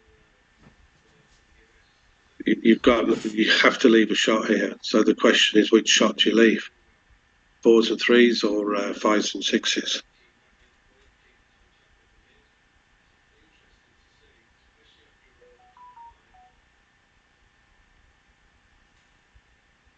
And at this score, with gammons being full value for the US, then they could consider your opponent doubles. Doubling. Your opponent takes.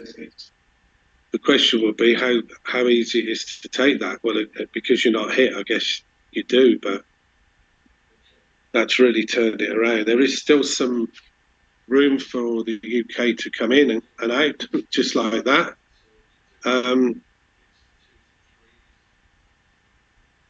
That's worked out really well for the UK after being hit.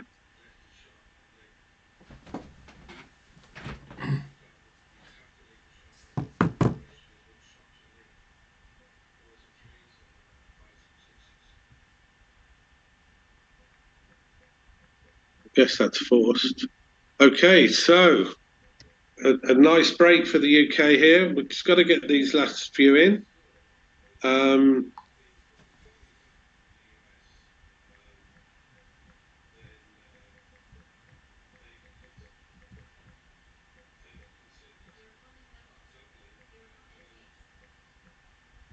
So Gammon is looking extremely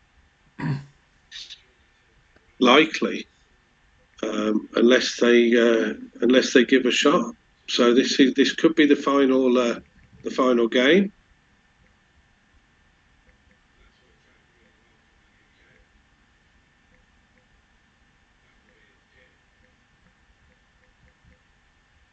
I guess because White's the UK have got checkers on the higher points, it's not quite as likely as I thought.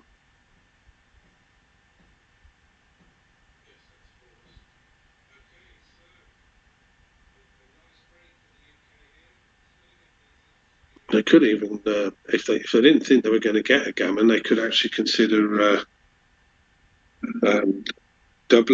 redoubling, and just getting the 2 points.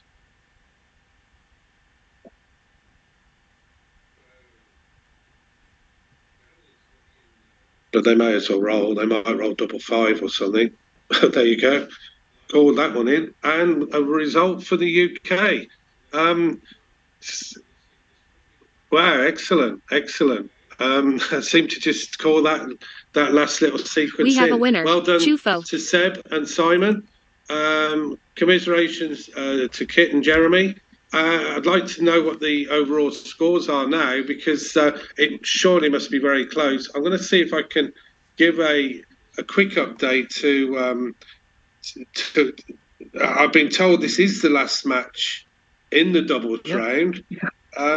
Julian, Jeff? have you got any updates for us on scores? Yep, I can confirm that is now the round finished. Tim Cross and Chris Bray won. Julian Fetterline and Peter Bennett won. Unfortunately, the other 3 have all lost. And 4 of the matches so far, the PR point has gone to the losers. The only one where the PR went with the winners was Neil Kazaros and Joe Russell beating Pete and Ken. So obviously we've got to wait for this one to be analysed, which means there's 1 point outstanding, but the current score is 41 to the UK, 36 to the US. Excellent. So a 5-point lead. 5-point lead, could be 6 if this goes our way. Well, thank you, and thanks for providing all the nice streaming facilities for me and keeping me updated and that. And yeah, it's been a pleasure joining in and watching the progress and the performance that the UK have made. Yeah, it's been a very good evening for us, and we will be back at 6 o'clock tomorrow with the singles. Okay, right, all to play for. Thanks, Julia. Yeah. Thank you, Martin, for your updates. Thank you, and I'll speak to you soon. Yeah, and to all the audience out there, have a great evening. We will see you tomorrow. Yes, thanks for watching. Enjoy the evening.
Julia, can you hear me?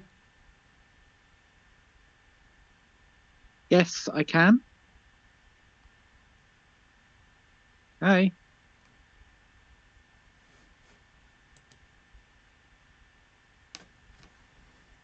Hello.